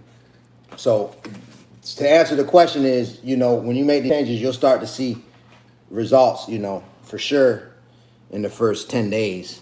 And then if you stay consistent, it'll gradually be coming off. Let me see. What are some things you can do with peppers? It's a random question. I You can do a lot with peppers. You know, me personally, I like to cook with them. You know what I mean? Let's see. So what was I gonna say? Oh yeah, the reason why I got on this live is because I wanted to help people lose weight, and I want people to know about the Naturalite lifestyle.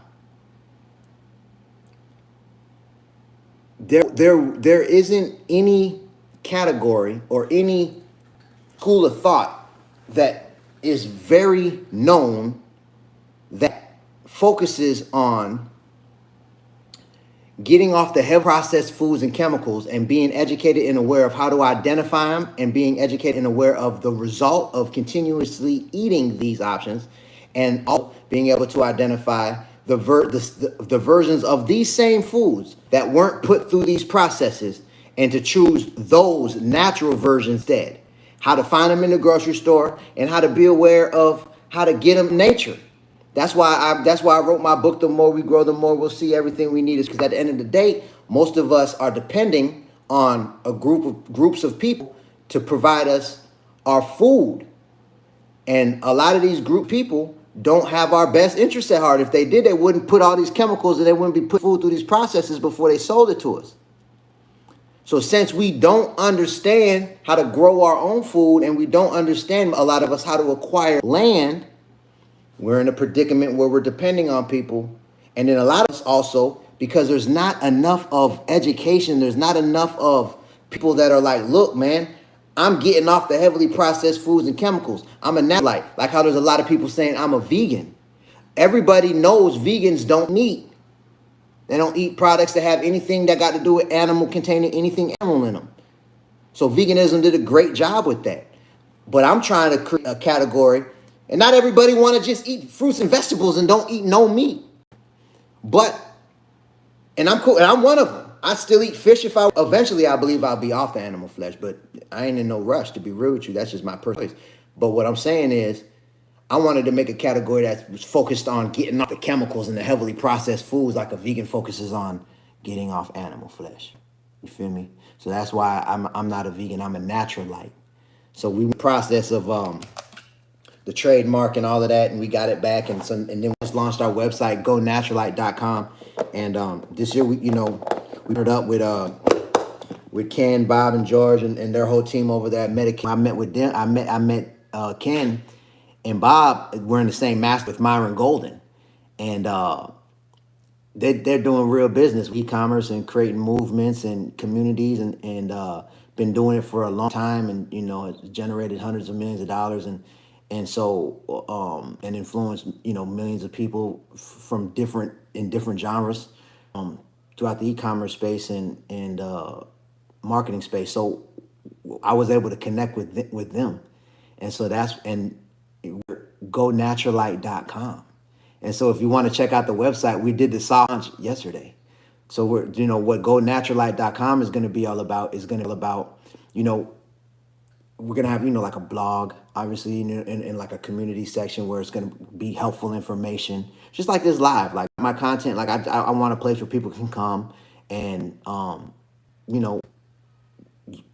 information that you could apply and engage the results of, so my books will be available on that website right now. And also, right now we got merch, but we're going to be adding, products and services into the website as we go and we build it out. And we're doing the, bootstrap method. We're not, we're just going to build onto it. And as it grows, we'll just keep adding onto it. I want to have like natural seeds and things for growing food, and we might like have agricultural products that are going to be beneficial for people that are trying to get into growing their own food, and like cooking utensils and natural seasonings and natural herbs that are beneficial. Everything that's going to be on gonaturalite.com is going to be Naturalite approved. It's going to fit the principles of Life Matters, so let's eat like it. And it's going to fit the principles of my book, The More We Grow, The More Thing We Need Is Free.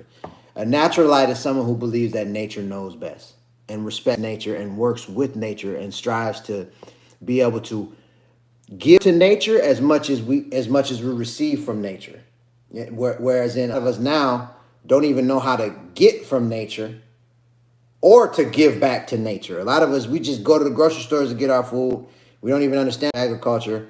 And what's unfortunate right now, because of that, there's a lot of, the food buying when it comes to like industrial farming and big farms. There's a lot of chemicals and preservatives after the fact, and like pesticides that are sprayed on these crops for bugs don't be an issue, and like synthetic fertilizers that are used to spurt the growth and make it grow real fast. And then they're grown in areas where there's no trees. It's just flat land. And so what happened is these crops are pulling nutrients out of the ground, pulling nutrients out of the ground, and then they get cut, and it's another crop, cut and another crop. And so the nutrients in the ground over the last 100 years especially, it's very concerning how little bit of nutrients are in the ground, how bit of life is left in the soil behind these practices. Nature, if you just sit back and let nature go, them same fields, you'll start to see the small growth happen. Then you'll start to see trees come up. Then some of them start to get big. Then it'll be big growth, smaller growth, and little growth. And all of those plants, when they die, they'll fall into the ground and add nutrients back into the ground.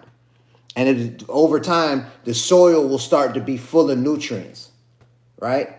So I'm saying all that, and I actually talk about this in my book, how important it is for more people to be aware of giving back to the soil.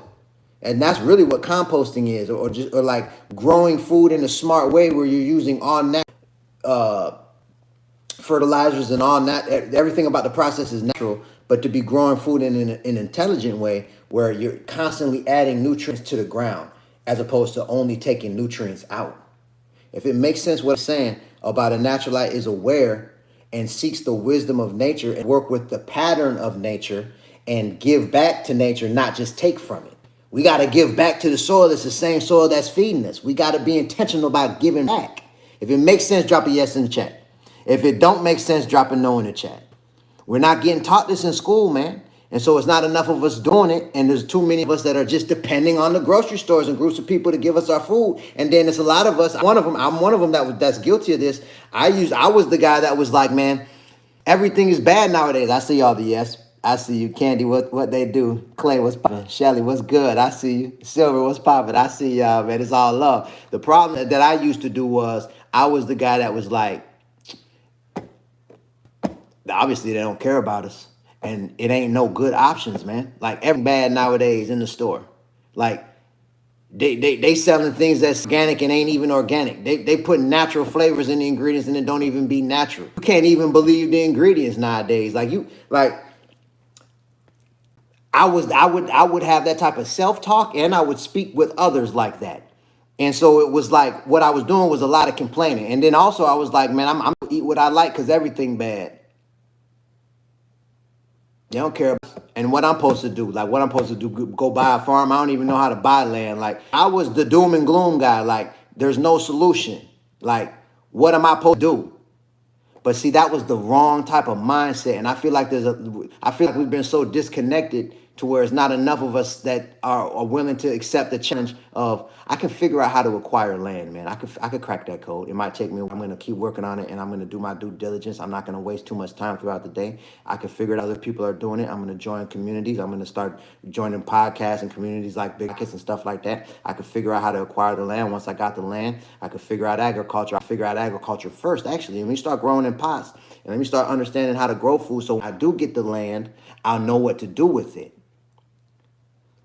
I can start growing. Let me start to see if there's places in America where there's groups of people that are growing and they're intertrading, and everybody's is helping each other out, and they have resources and people that are going to come and help out with to work the land. Are there places? When you start to look, you'll see there's places like this, people living like this, man. But if you're not thinking about being a solution for yourself and your family and your community, you're just going to be accepting the trash. And by doing that, guess what? We getting overweight, we dying early, we getting sick. And so that's a challenge, man. When we get sick, we got to deal with it. When we overweight, we got to deal with the we got to deal with the lack of energy. We got to deal with, that's a challenging to deal with. And either we're going to face it and start making changes and get off the weight and then start working on making ourselves better people and go through that challenge, or we don't go through that challenge and we deal with the challenge of being stuck where we at and getting to a worse condition. So either way it goes, it's a challenge. So that's what I'm saying. And that's why a lot of times I say choose your challenge. But I think a lot of us, we're not intentionally choosing our challenge. We're just trying challenges and we find ourselves in a bigger challenge because we're not looking at the reality of a human is challenge, dealing with challenge. That's part of it. If it makes sense what I just said, drop a yes in the chat. If it makes sense what I said, drop a yes in the chat. That's part of it, man. You could address it, be real with yourself about it or not. Either way it go, it ain't gonna make it go away. I see y'all. Rich, what they do? Mr. Rich, I see you, man. Mimi, what's good? And so this is what I'm saying, man. So that's why we got GoNaturalite.com. That's why we're gonna start adding on to the community. We're gonna start being a place of productive, useful resources that make it easier to transition out of dependency into interdependency with groups of people that believe in the natural light lifestyle, that see the wisdom of nature, that loves the gift of nature and all the natural resources that's been given. The only reason why there's a challenge and it's a little complicated to take advantage of these resources is because there's been intentional disconnect and lack of awareness and knowledge as to how to acquire the land so it's yours. And you can do what you want to do with that land. I taught in school like that. And so you got to figure it out. But there are resources to figure it out. That's the great about where we're at right now, the information age. These phones are they're like the best library in the history of the world. Everybody got it right in their pocket. So you could use the phone to be entertained, or you can use the phone to learn what you need to learn to get where you're trying to go, and then you got to go out here and put the work in. Now I say that's what the Naturalite lifestyle is all about, man. A Naturalite embraces challenge, man, and just learn and enjoys the journey. It's a journey, even though it's a challenge.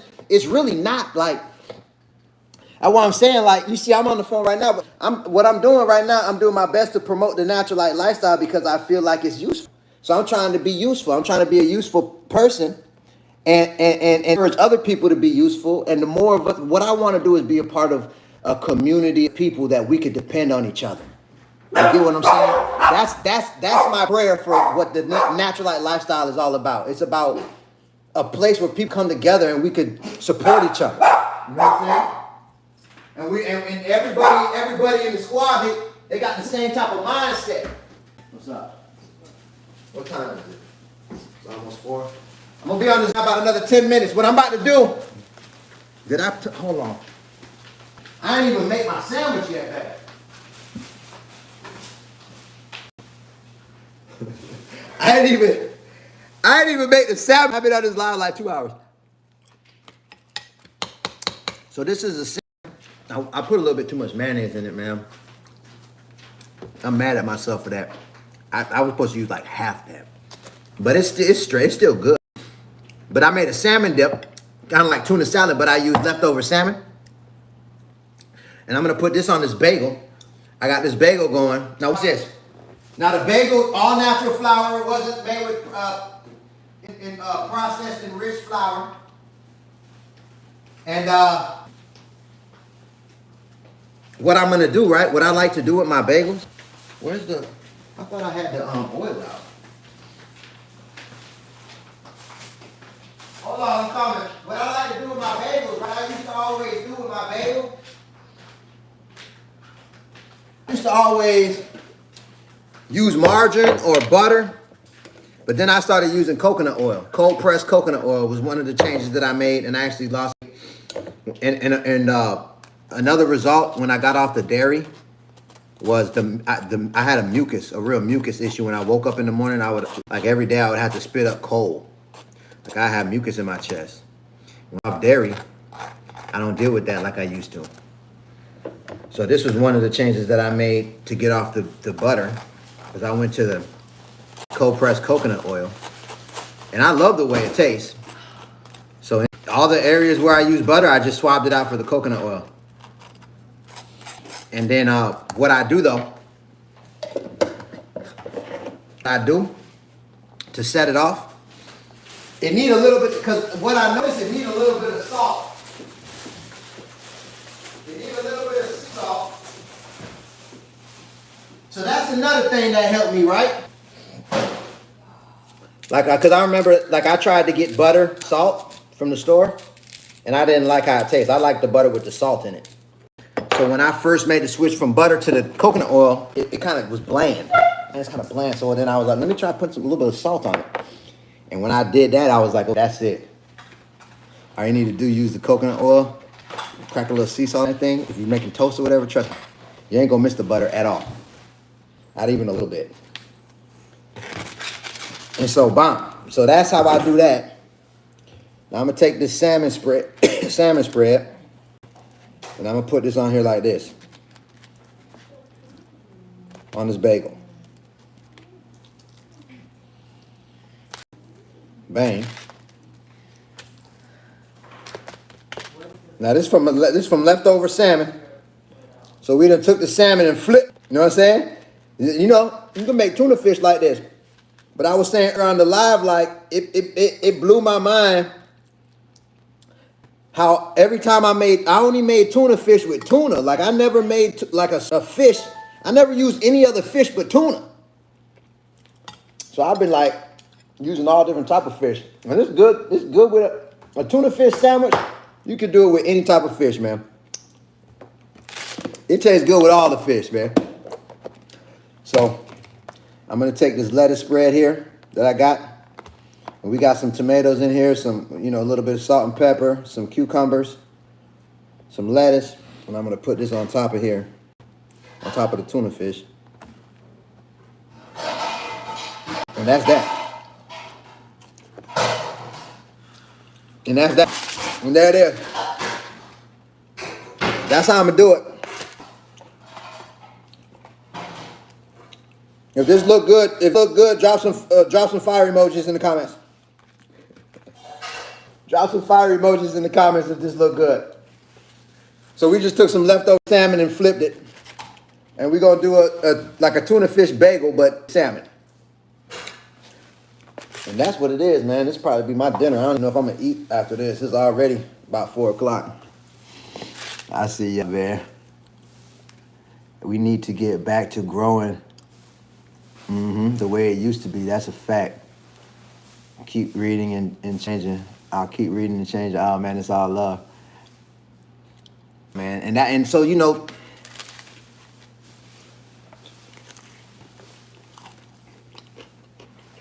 oh yeah.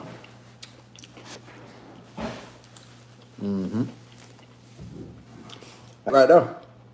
It kind of tastes like a tuna. Like if I were to be blindfolded, real talk, right? If I were to be blindfolded and I just took a bite of this.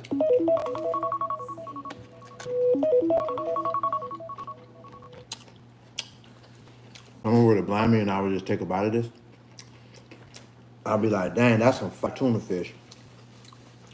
I would know that this was salmon. For real, as I'm sitting there eating it. It tastes like a tuna fish. I'll be like, dang, but it tastes good. I'll be like, well, they did that. And if they'll be like, where's the salmon? I'll be like, what?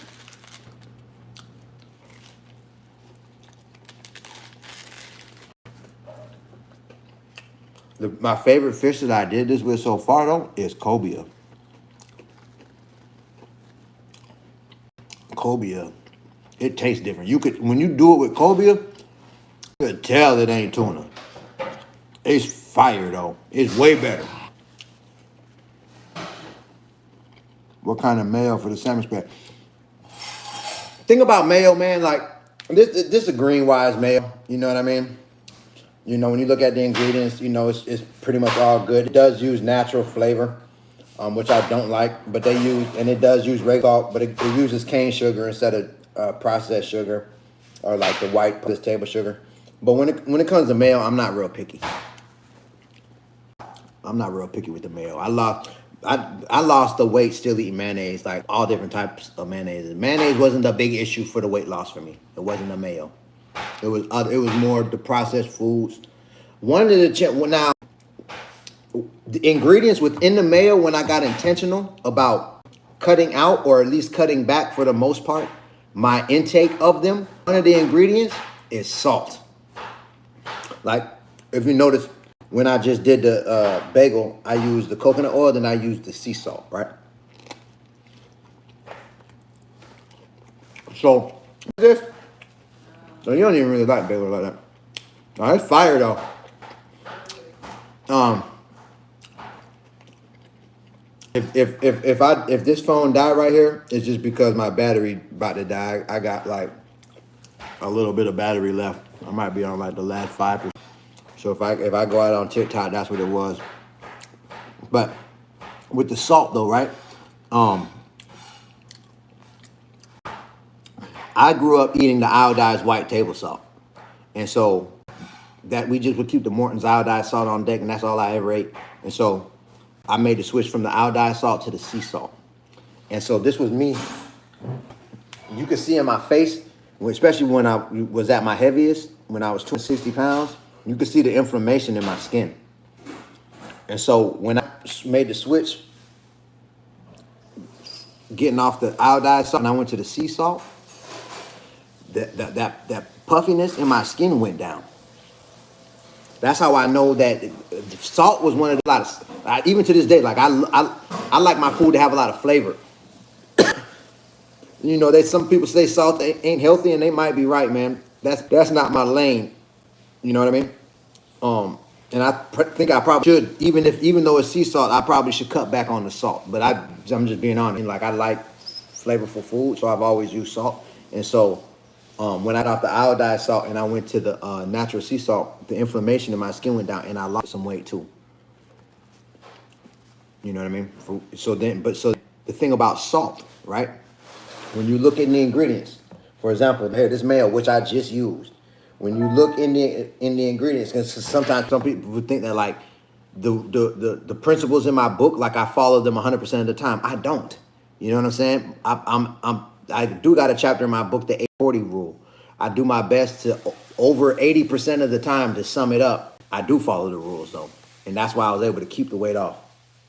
I was able to lose the weight and keep it off. I'm aware of the 80-20. You know what I mean? I don't let myself get overindulged too much. You know, because like the first round, sometimes I might want a slice of pizza. You know, I don't eat dairy, like every once in a while I do.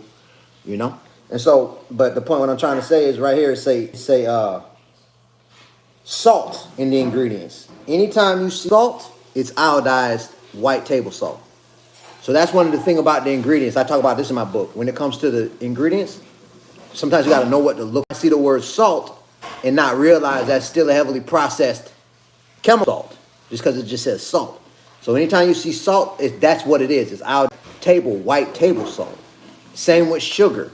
When you see sugar in the ingredients, it's granulated, chemical processed white table sugar.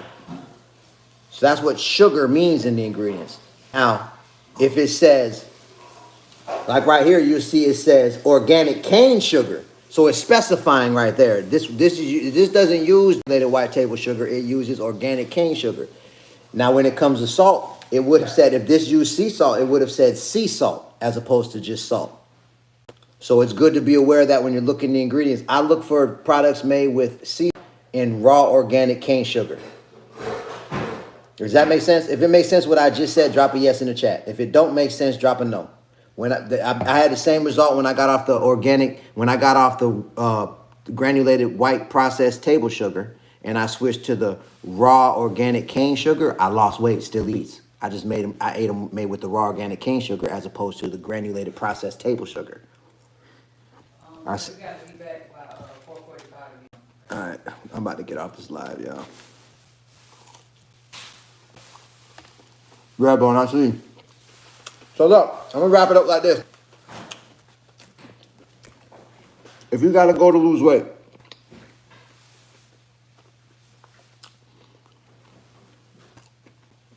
if you're not reading the ingredients, Every time you purchase something from the grocery store, I encourage you to start today. Love yourself enough to be aware of what's in the food that you're choosing to consume.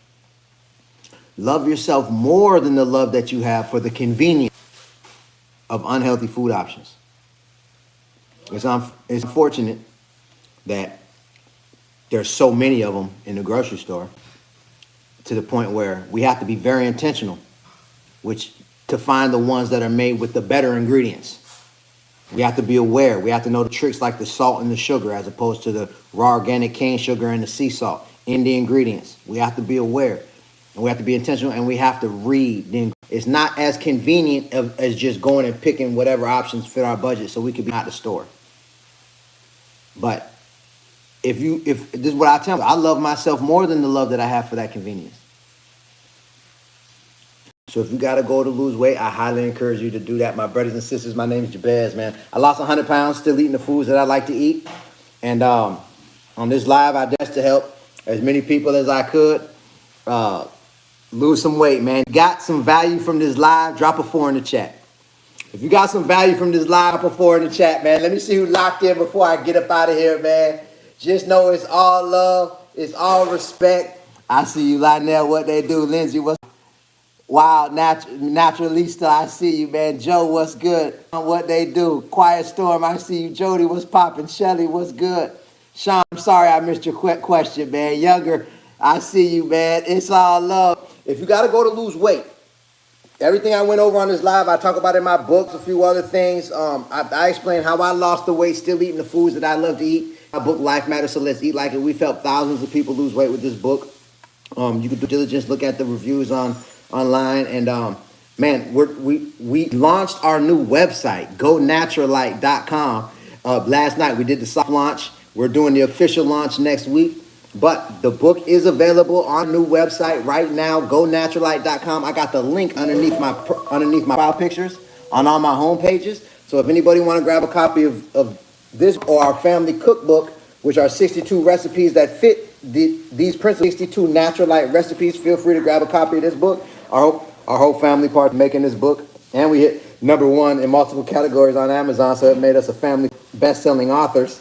And also, I got my new book, The More We Grow, The More We'll See. Everything We Need is Free. You notice it say grow everything free, because that's really the way it was be initially. So I break down how you could get back to that point of growing what you need on, you know what I mean? And we actually hit #1 in 2 categories on Amazon with this book as well. And we just launched that. So if anybody want to grab a copy of the books, feel free. I got a link for our website, gonaturalite.com, underneath my profile pictures. And my brothers, just know I love you and I wish you the best, man. Prayers up, blessings up.